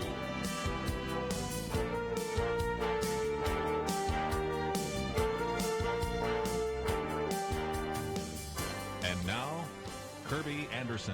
You know, we've been quoting from the National Coronavirus Recovery Panel, and just the other day we posted one by Charmaine Yoest and Paul Winfrey, and then there's one that we have posted today, which is 7 highlights from the National Coronavirus Recovery Panel's new recommendations, and that's by Fred Lucas. And so there's a couple of different articles, and I thought it would be good to talk with an individual that is part of that panel. So it was, I think, appropriate that we were able to contact Dr. Charmaine Yoest, who is the vice president of the Heritage Foundation. She actually leads the Institute for Family, Community, and Opportunity. Previously, as we've mentioned on this program before, served in the Trump administration in the White House and the Department of Health and Human Services. And Charmaine, it's just great to have you on the program with us. Hey, Kerby, I think that neither one of us want to admit to how long you and I have been friends. Well, Penna Dexter and I were talking about that. She'll be on the program tomorrow. And I think I was with Penna when I first had her come and meet you. And that goes back a few years. And yet we have mentioned on more than one occasion when you got into the Department of Health and Human Services who you are. And but it's been a while since we had you on the program. So we figured once I saw your name on that original article, 12 Urgent Actions to Reopen America, I thought, well, maybe we can get her on again. It's been a long time since we've had a chance to hear from you, but for the benefit of our audience, even though I've been trying to quote from some of the things in the National Coronavirus Recovery Commission, talk about how this came about and how you really are trying to balance saving lives and saving livelihoods. Well, thanks for that, Kerby. We have just, it's been a tough time for everybody in the country, hasn't it? And we had an opportunity as this was starting back, 6, 7, 8 weeks ago now, the president of Heritage Foundation, Kay James, was kind of looking at the public debate, and it was already starting to turn into kind of this argument with people staking out positions of pro-economy or pro-health, open up the economy, or, everybody has to stay home. And we felt like that was much too narrow a discussion, and that we shouldn't be pitting people against each other, that there needed to be a path that got charted forward that understood that health and the economy are intimately bound up together. You can't talk about one without the other. And I think that's really borne out as we've walked through this crisis. And so Kay convened the commission and brought together an amazing group of people, 17 commissioners from all different walks of life. One of our commissioners is another person I know is a friend of yours, Johnny Tata, who is a disability rights activist and longtime friend of the pro-family, pro-life movement. Also, Reverend Samuel Rodriguez, Bob Woodson, some people who, worked in the trenches in a civil society sphere, looking at communities and how important they are to all of us and to addressing a crisis like that. And so it's been really exciting to work with this diverse group of people and to see their different perspectives come together in looking at this crisis as the multifaceted challenge that it is, instead of having a very narrow focus on only one particular issue. And again, there are 179 recommendations. We're not going to cover them all, of course. But what I've done over the last couple of weeks is posted the one that you and Paul Winfrey had on the 12 urgent actions, and then the more recent one here today, which looks at 7. But it is really comprehensive because you're talking about what to do for the businesses, what to do with the schools, how to address the issue of the hospitals, how governors maybe can take some action, what the administration can do to maybe remove some of the barriers that caused problems before in the Department of Health and Human Services. So you just bring a lot to the table, and these kinds of recommendations really need to get out as far and wide as they can, because there are a lot of people that aren't really working with all the facts, and that's one of the things of having this multidisciplined panel to think about these make all the difference in the world, doesn't it? Well, one of the things that we've been really concerned about, and I appreciate you emphasizing the recommendations, and actually we just released a whole new tranche of them on Tuesday, and so now we're up over something like 250 of them. Okay. And part of our emphasis is that, in terms of bringing the different elements together, that you can save lives and save livelihoods at the same time. And part of our concern in watching the debate and how it's unfolding is that I'm hearing a lot of people saying things like, oh, no, there's no plan. And I see that as being really coming from a place of fear and anxiety and trying to whip up discord among people, because I think if you start looking at people who are coming to the table with good faith analysis, there's really a consensus building in terms of the way forward. And what it comes down to is, for both from a governmental perspective, but also for businesses and for churches, these have to be local decisions that are based on information as close to the ground and as close to a community as possible. In fact, if your listeners are interested in knowing specific information about your county where you live, please come over to heritage.org. We have an interactive map on our website. You can click on your own county and see what the rate of increase is or decrease, Lord willing, of the virus in your county. And that's the data that you need to have, that policymakers need to be focused on. Not what's going on in Montana, not what's going on in St. Louis, not what's going on in New York City, what's going on in Texas, right where you guys are. And so, again, one of the things I encourage you to do is go to the website, and you will see on our website, pointofview.net, information about Dr. Charmaine Yoest. And if you click on that button beneath her, that will take you to heritage.org. And let me also commend to you that is a great organization for you to be a member of. I'm a member, so I'm not asking you to do something I certainly have not done, and benefits so much for the great policy information from the Heritage Foundation. If you scroll down a little bit further, you'll see the Coronavirus Recovery Panel. And so, Charmaine, I thought when we come back, I might pick out just 2 or 3 of those recommendations. One about the schools. That's the big issue right now. And as a matter of fact, one of the other articles I have today is by John Stossel, which we'll talk about after we let you go, in terms of how the shutdown has really given a new boost to the idea of homeschooling. So we'll talk about that. But even with the schools shutting down, it also has led to the food issue as well, because a lot of young people have been depending upon school lunch programs and things like that. So that is certainly a big issue. I certainly want to talk about the businesses, but also the hospitals. When we said, well, just essential services in the hospital, I've seen a lot of these hospitals actually beginning to hemorrhage red ink. And so we want to talk about some of those issues. And there are so many more recommendations that I think you would find very helpful.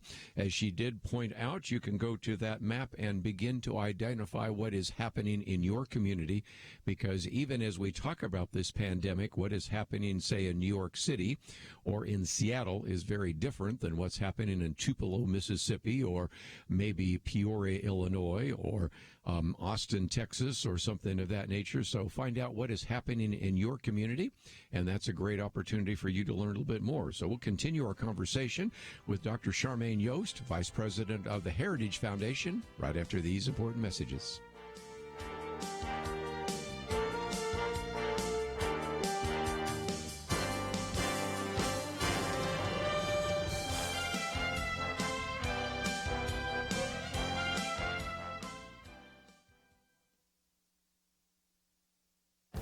This is Viewpoints with Kerby Anderson.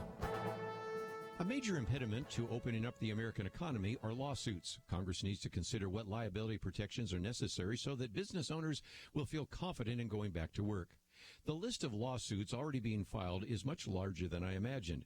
Consider this shortened list from the editors of the Wall Street Journal. Trial lawyers are filing suit against emergency supply manufacturers because of false advertising, colleges because of refusal to refund student fees, cruise lines because of emotional distress, retailers because of wrongful death, nursing homes because of negligence, and governments because of denial of hazard pay, and much more.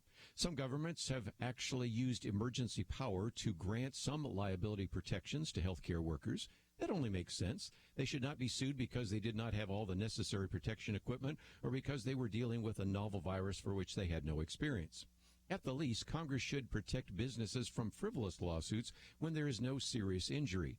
Lawyers are already filing lawsuits against cruise lines on behalf of passengers who did not contract the virus but had an unpleasant emotional experience in the ship.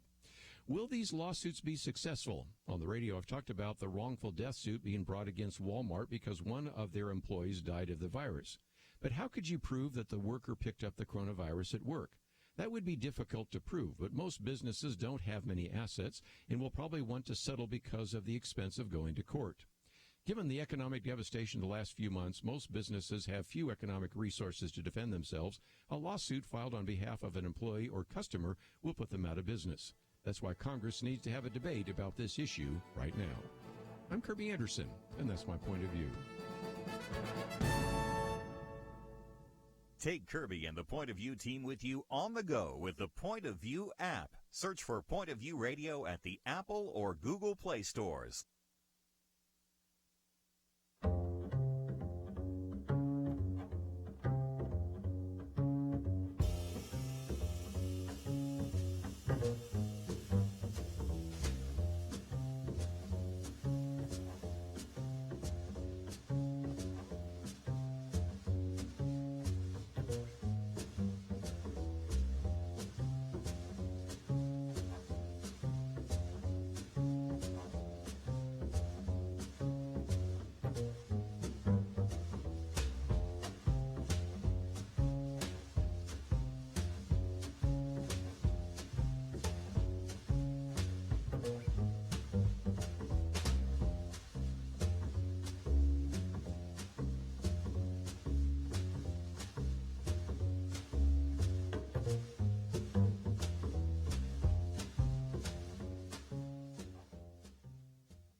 You're listening to Point of View, your listener-supported source for truth. Privileged to have with us for just a little bit longer Dr. Charmaine Yoest, Vice President of the Heritage Foundation. I think you're going to really benefit from some of the material that we have put together, and you can look at some of the highlights from the National Coronavirus Recovery Panel's recommendations.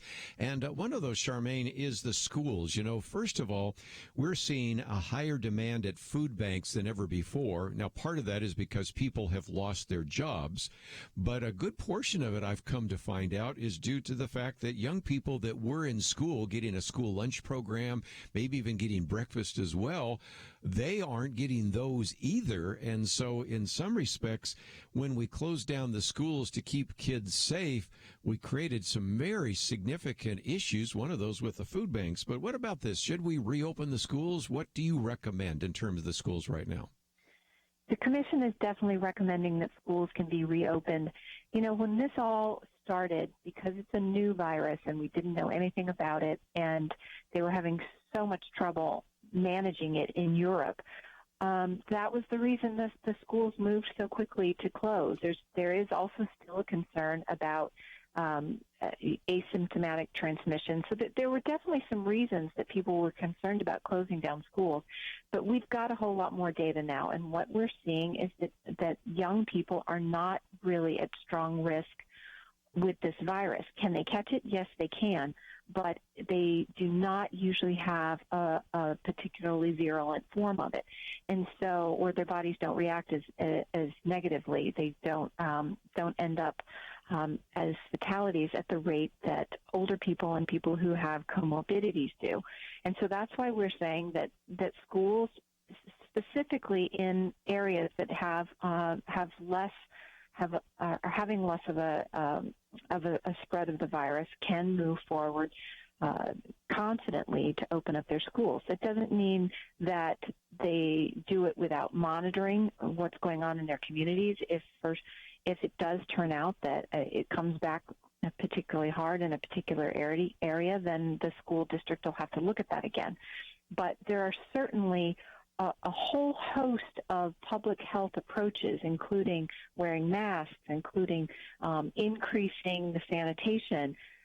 One of the recommendations that we put in the commission that came out this week was looking at the possibility of, in some school districts, you could move teachers instead of moving kids around the school, so that you're decreasing the number of people that each person is interacting with in any one given day.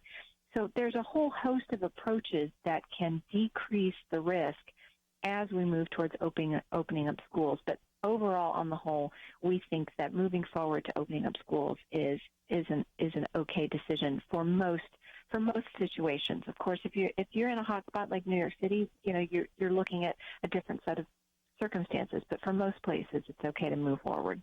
Again, I'm just looking at some numbers here, looking at the number of deaths associated with per million, and all of those numbers, when you're talking about somebody under the age of 18, is just fractional, like a 0.15, 0.13 for those under the age of 4 and those kinds of things. So again, we recognize where the deaths are. First of all, half of them are in the nursing homes, and such a high percentage, a disproportionate number over the age of 60 or 70. So that's a certainly important issue.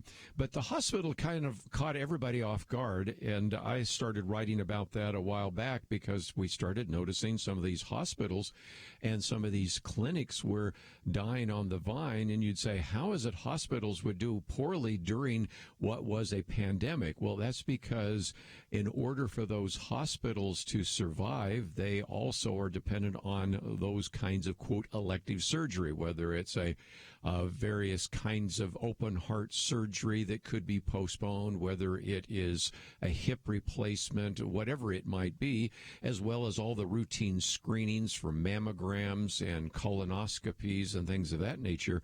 So on the one hand, we need to have hospitals prepared for the next pandemic if it comes, but also we can't shut down all of the hospitals and then expect them to stay financially solvent, can we? Well, exactly. This is one of the more bitter ironies as this whole thing has unfolded. We're looking at 36 million people across the country who are unemployed, and a subset of that group is over 1 million people in the healthcare industry unemployed. I mean, Kerby, this just kind of boggles the mind as you think about going through a healthcare crisis like this and then seeing unemployment result. It really underscores the point you and I were talking about just a little earlier ago, is that this virus is affecting Montana differently than it is New York City, and we need to have flexible approaches that work in different places at different times. What we're seeing from the data is that the capacity of the nation's ICUs has not been overrun. The reason that we had the stay-at-home orders, the reason that we had social distancing, was all about pulling down the curve. It wasn't about curing this virus. That's an entirely different set of approaches with vaccines and treatments and things like that. The stay-at-home orders were about bringing the curve down, and we are really beyond that point now. And seeing that, part of bringing the curve down was making sure that we didn't overrun our emergency rooms, and they simply are not. Most of them are being underutilized at this point. And again, one of the other things you recommend is that businesses, if they can do this safe, let's do what we can to save lives and at the same time save livelihoods. Well, exactly. And this is not to say that there aren't some places that are having a really tough time. There are still hot spots in the country, so please understand me. We have to be prudent, we have to be sober about this, and we have to be smart. But we also have to be targeted, because it doesn't help the places that are having difficulties and are struggling for everyone to shut down. In fact, the great American economy and American ingenuity is one of the strongest weapons that we have in fighting this virus. I mean, it has been a tremendous inspiration to see American businesses rise to the challenge and crank up production of emergency equipment and supplies, and the American truckers who've kept our food supply going. And you and I could go on and on with the way that Americans have risen to the occasion, but we've got to restoke our economy because that's part of what it's going to take to defeat the virus. Well, again, some great recommendations. Let's, if we can, again, talk about all of those, which you can find at heritage.org. The first one you'll see are recommendations for reducing future risk of pandemics. And then if you scroll down a little bit further, you'll come to the coronavirus public policy solutions. And that's where you will find a number of the articles, including the one we've just quoted the other day from the 12 urgent actions to reopen America and prevent an economic depression, as well as the one that we've posted today on 7 highlights from the National Coronavirus Recovery Panel. And you said that as people scroll down, they can also see what's happening in their community. Tell them where they would find that on the website as well. Well, if you go to heritage.org, you can launch from there. It's also over at coronaviruscommission.org or .com. And in fact, on coronaviruscommission.com, there's a place there where we can take your comments, and we would love to hear from you. We'd love to hear from people what their experience has been and how they're doing through all of this. We'd very much like to connect with your listeners.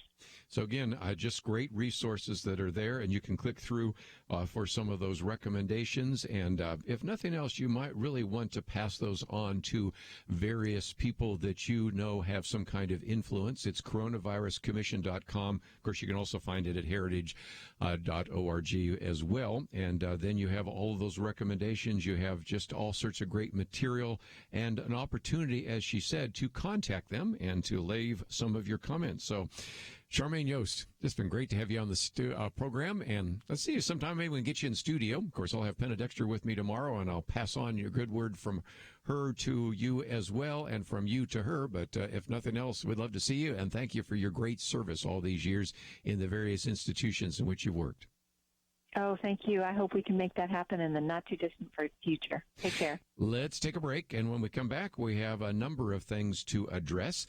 And one of those, when we're talking about making comments, if you go to the website right now, my article that I mentioned a while ago is there. It's The New Atheists Don't Label Christians as Anti-Science. That is the article that was posted today at christianpost.com. What I might encourage you to do is read it and tell me what you think about it. And they have a place where you can click on to go to the Christian Post, where they then take comments. And so if you would want to leave some comments, maybe you agree with it, don't agree with it, think it's really good, and I'd like to post it on your Facebook page or your Twitter feed or something like that. It's an attempt to really address this issue that Dr. Richard Land asked me to address, and that is the perception that Christians are stupid, the perception that Christians are anti-science. And as I've said before, when they say trust the science, they really mean trust the models.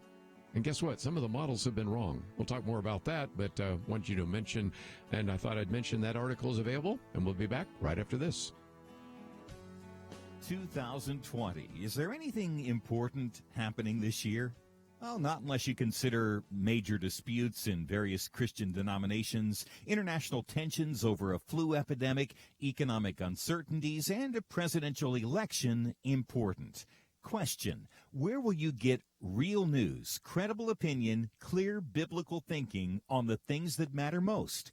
Answer: Point of View Radio with Kerby Anderson and the team. You can make sure their voices continue speaking loud and clear by taking a moment right now and joining the Truth Team. It's easy, but you do have to visit our website or make a quick call. Go to pointofview.net/team or call 800-347-5151. You have the power to make a difference. Joining the Truth Team can help ensure that millions of people will get a different opinion from the major purveyors of fake news. We don't get big advertising dollars like the networks or tax money like PBS. We depend on you. Pointofview.net/team and 800-347-5151.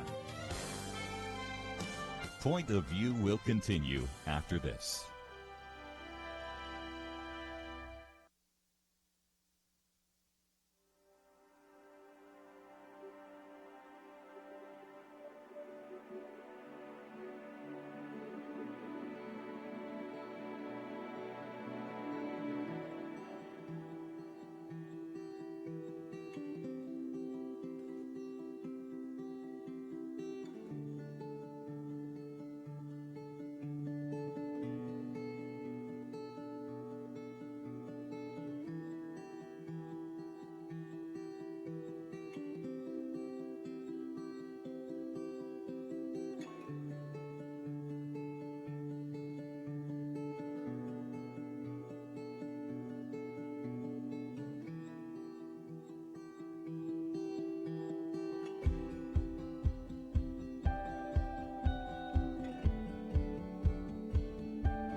You are listening to Point of View.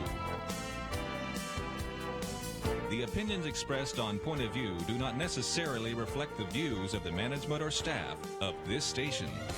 And now, here again is Kerby Anderson. Final half hour. Let's, if we can, talk about a couple of things in the news. Of course, we have been talking about that in terms of the Coronavirus Recovery Commission, but there are some others. And the first article we have here is one that was written by Jonathan Turley. I quoted from him the other day, but this one now appeared as an op-ed in USA Today.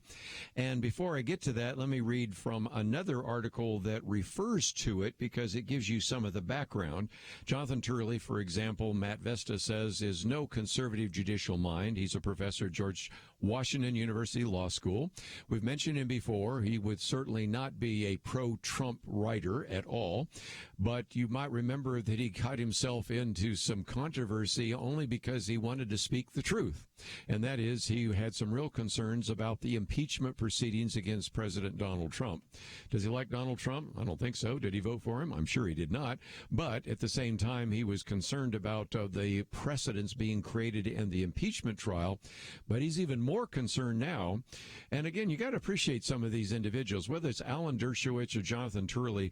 You know, their life would be just a lot easier if they just simply go along with their fellow liberals. But when they stand up and say, guys, we're doing something that's really dangerous here, and he's really afraid that what this judge, Emmett Sullivan, is doing right now actually could lead to mob rule. So let's see if we can see his argument. And again, we've posted this article from USA Today. Of course, you can probably go to USA Today and read it there as well. But he points out that the case against the former National Security Advisor Michael Flynn is coming apart. And so this is what he's been talking about, because he actually believes that the former general, that would be Michael Flynn, may have grounds to launch, are you ready for this, a malicious prosecution lawsuit against the FBI. That's right, a malicious prosecution lawsuit against the Federal Bureau of Investigation, I should say.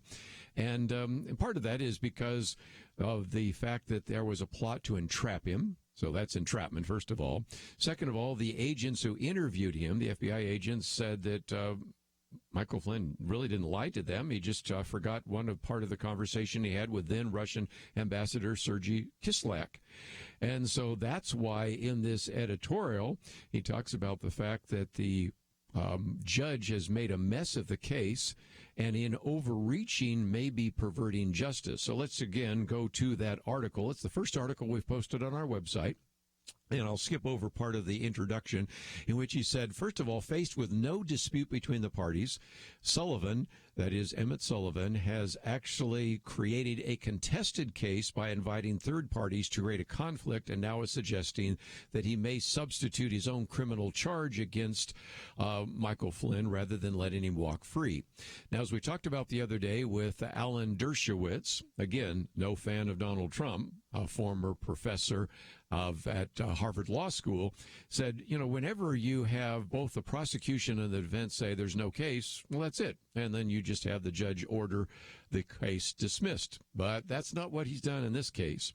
He's instead asked for all sorts of additional filings, even appointed Judge John Gleeson to argue against dismissal. And so this is where Jonathan Turley at George Washington Law School says such filings by outside individuals, an amicus brief or a friend of the court brief, are somewhat common in civil cases, but this, however, quoting from Jonathan Turley, is a criminal case. There is serious questions about the propriety of such third parties being asked to brief uncontested motions in a criminal case. And so what he's beginning to express is the real concern that here you might have a situation which the court is trying to consider sending a man to prison after the Justice Department has concluded that it can no longer stand by its prosecution.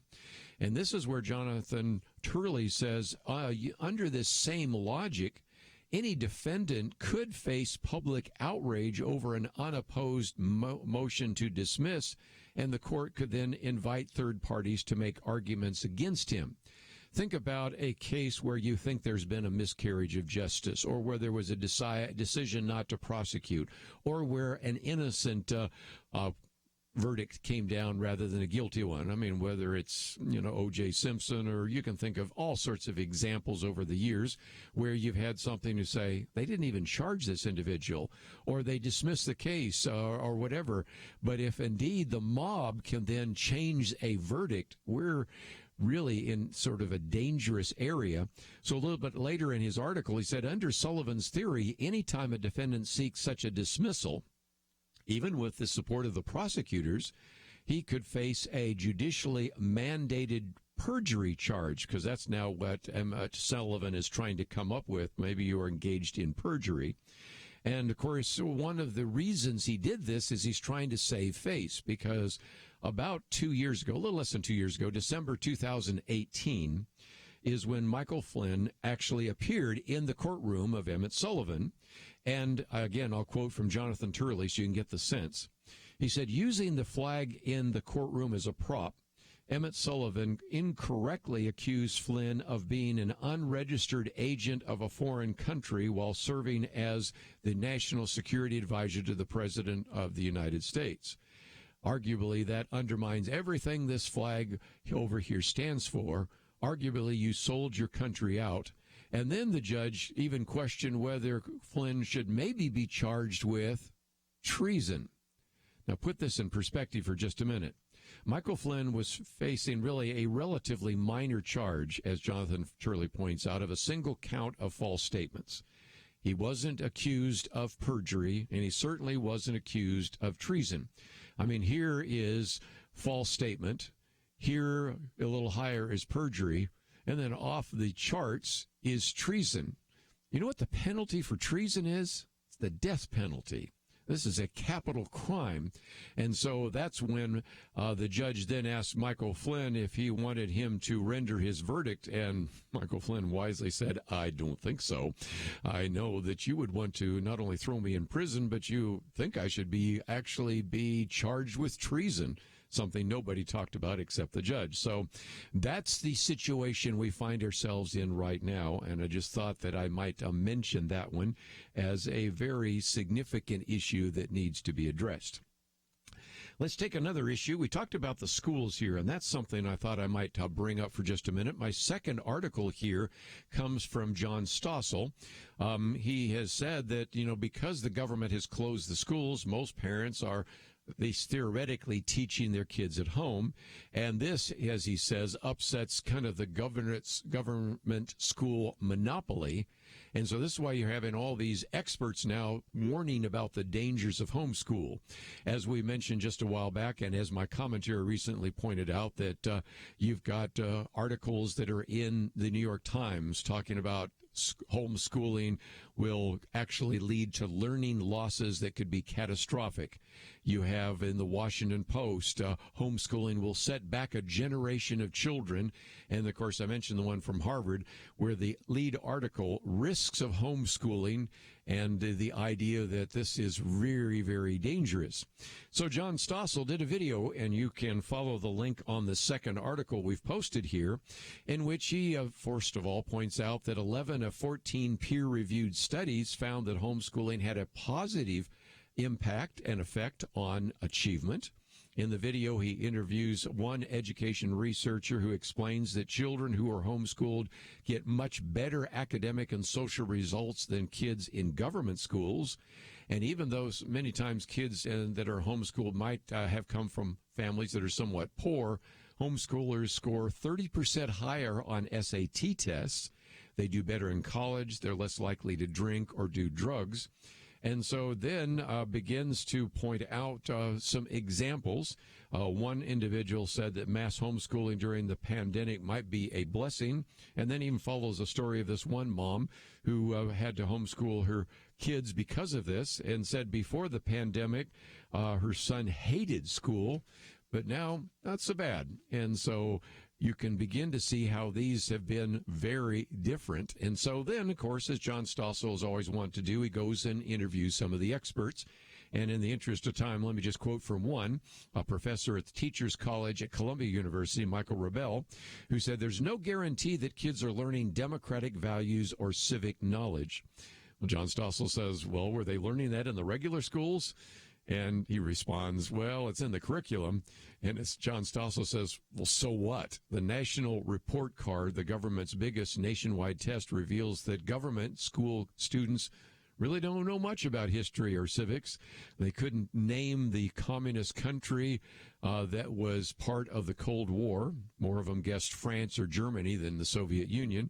And when asked, okay, America fought Hitler and Germany in which war, more of them picked the Civil War than World War II, which tells you that we're not getting very good return on our investment here in the government schools. So, nothing else. That's the second article, and it's a fascinating piece by John Stossel. Let's take a break. We've got more to cover right after this.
Now, back to Point of View, your listener-supported source for truth. Back for a few more minutes. Let me just mention a couple of things that I thought I might put on the table. One of those is Jim Garrity points out in his piece, Quarantine for Thee, Not for Me. And we've talked about this in the past, that there have been a number of individuals that say, you know, we need to lock down the government, we need to lock down the economy, we need to lock down all these businesses. But I am an elitist, and we don't necessarily assume that those laws apply to us. And so we've given you lots of examples, but he gives us another one that I thought I might mention for just a minute. And this actually comes from a story by Vicky Ward in CNN, and it goes back actually a while back, but for some reason he found it as a good example of how these ideas being expressed for everybody else don't apply to those of us that are kind of in this elite situation, in which he's talking about the fact that he was talking to somebody who talked about going to different dinner parties in Georgetown, which is kind of the suburban, affluent neighborhood of Washington, D.C. I went to Georgetown University, so I know exactly where she's talking about. And she said, when somebody said that, she said, I thought I misheard or misunderstood. You're talking about virtual dinners, right? Oh, no. We went in person. This is back at a time when things really were locked down. And let me just tell you about two of the dinner parties because it gives you an idea. In both of the dinners, they entered through the back door or back gate of the property so neighbors wouldn't see them. And then one of them was a dinner party hosted by a movie producer, and they actually sat and listened to music and were under heated lamps in the garden while there was a live-in chef who was mask and gloves served food for those people that came to that movie producer's event. The second party was held over the weekend at a home of a Democratic political operative. As a matter of fact, one of the guests brought food, lamb belated because they wanted to celebrate Easter. Like I said, this goes back a few weeks ago. And in attendance was an ambassador, a city councilman, a well-known lobbyist, and a variety of others.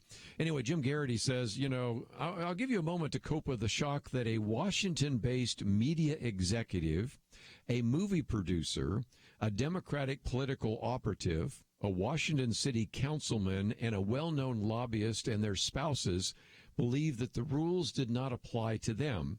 At least the ambassador, he says, could hide behind diplomatic immunity. But it's a good illustration of some time where, indeed, the situation has been very different for some individuals, if for no other reason than the fact that the quarantine, which was supposed to apply to everybody, only applied to those people that didn't have some level of pull. Let's take a phone call here, and if you would like to join our conversation, 1-800-351-1212. Let's go to California. David, what would you like to add? Well, thanks, Kirby. I was paying attention to Michigan's statistics. Yesterday, their mortality rate was 9%. Now, you remember when this all started emerging, when they're talking about it in say February, they were hemming and hawing to compare it against the flu. And the flu's death rate is 0.01. So a 9% yesterday in Michigan is 900 times more deadly than the flu. Except today's mortality rate in Michigan is now 10%. So it's 1,000 times more deadly. Because they, instead of staying self-quarantined, instead of doing the smart thing and settling down and staying at home and reading a bunch of good books and doing maybe a little gardening or whatever, they went out there hustling, and they've bumped it in a single day a whole percentage point. So this is mortally deadly. And for people to be hustling up the money flies in the face of Moses. And you remember Moses had his law of Jubilee that said that in a time of an act of God, like a flood, a blight, a plague, a drought, you just forget the money, you cancel the debts, and you stay, in this case, stay quarantined and settle down and stop worrying about the money. Okay. Well, good point. And again, we're not under the law or year of Jubilee, but interesting. One of the things that's so frustrating about some of these numbers is that I can show you all sorts of other kinds of numbers back and forth, and I wish we could make some sense out of it. There's a part of me that sometimes gets really confused because Michigan has probably been more locked down than, say, well, let's use the one that was in the news just the other day, and that is you had the governor of Florida, of course, now even the governor of Georgia, which actually opened up that haven't seen a rebounding. So it's been kind of intriguing to see that trying to still get a handle on this is not worked out as well as you would think that it might. And so we'll see if we can try to sort some of that out tomorrow, because we'll have Dr. Merrill Matthews with us, as well as Penna Dexter. But let me get into one other issue real quickly, and that is this complaint that has now come from the United States Senate about the fact that now it is very obvious that $80 million in loans were paid from the Paycheck Protection Program to Planned Parenthood. And so, again, you can see that even though the program was meant to help small businesses, and those had to be businesses that have at least fewer than 500 employees, Planned Parenthood's national office alone has 600 employees. Now, they've tried to make an argument that all of these abortion mills are independent, but that's why you have now Senator Marco Rubio and some others to actually call for an investigation of Planned Parenthood. and saying that, again, an organization that has $500 million in assets should not be eligible. And you may remember in the past that a lot of these major corporations, actually, interestingly enough, have been shamed into giving their money back, but not sure if that's going to happen either. Let's go to South Carolina real quickly. Sean, what would you like to add to our conversation as well? Oh, hey. Yeah. I just wanted to ask, how is it legal for President Trump to get a prescription for the hydroxychloroquine if there's no need for it? I mean, can anybody get that? Or is that just something well, you have to get a doctor. As a matter of fact, one of the things I talked about for my Texas audience the other day is that for a while they were having the State Board of Pharmacy saying that if in order to get a prescription for hydroxychloroquine, you had to actually list a particular diagnosis, which is something very different. But the argument that the president is making is that his doctor made that available to him. There's a very good piece that appeared yesterday in the National Review in which they said there was really nothing wrong with President Trump getting hydroxychloroquine or even talking about it. But after a while, he started sounding, as they said, like a salesman desperate to make his quarterly quota. But the reality is that once he began to talk about its benefits, then you had people divide up, and you have individuals that are trying to say, well, yes, it's really helpful. And, of course, we've got a couple of studies now from the VA and some others that aren't so sure that it's as effective or as it might be. But then you had others trying to prove that it was bad, others trying to prove that it was good. And I think it would have been better if the president just kind of stayed out of the fray, but that's not something he tends to do very often. But isn't that interesting that you can go back, as they point out in this article, not so long ago, where you had Democratic governors like Andrew Cuomo, the governor of New York, or Gretchen Whitmer, we just mentioned Michigan a minute ago, that actually were cautiously optimistic about this drug. And then once it began to be something that was identified with Donald Trump, well, then everybody said it's terrible. And I would rather leave that to the doctors. But can you get it? No, you can't go into a pharmacy and get it unless you get a prescription. But a number of doctors have actually made that available. And the president has been taking it, and he was quite willing to tell everybody he was as well. Dr. Merrill Matthews be with us tomorrow. Maybe he can answer some more of the questions about that, and I'll leave that for that time. But if you'd like to find out a little bit more about some of the issues we've addressed here on Point of View, go to the website, pointofview.net. Andrew and Steve, thank you for your help behind the scenes. We'll see you back here tomorrow on our Friday weekend edition right here on Point of View. Having civil conversations about important issues seems to be harder and harder. Various media outlets tell people what they should believe, why they should be outraged, and getting people to actually think, well, it can be difficult. Whether it's the gospel, tax issues, social policy, or just about anything else, you need to have solid information and clear thinking to address the hard issues. You need God's truth applied. And that's what you get in less than 2 minutes with Point of View's Viewpoints Commentary, a daily resource to help you be informed and think through the things we need to be talking about. It is free and will arrive in your inbox each day when you visit pointofview.net/signup. Sometimes we know we should say something, but we're silent because we're not quite sure what to say. Viewpoints Commentary can help you break the silence and change the narrative. It can make you a more equipped agent for truth. Get your free subscription to the Viewpoints Commentary at pointofview.net/signup. Pointofview.net/signup. Point of View is produced by Point of View Ministries.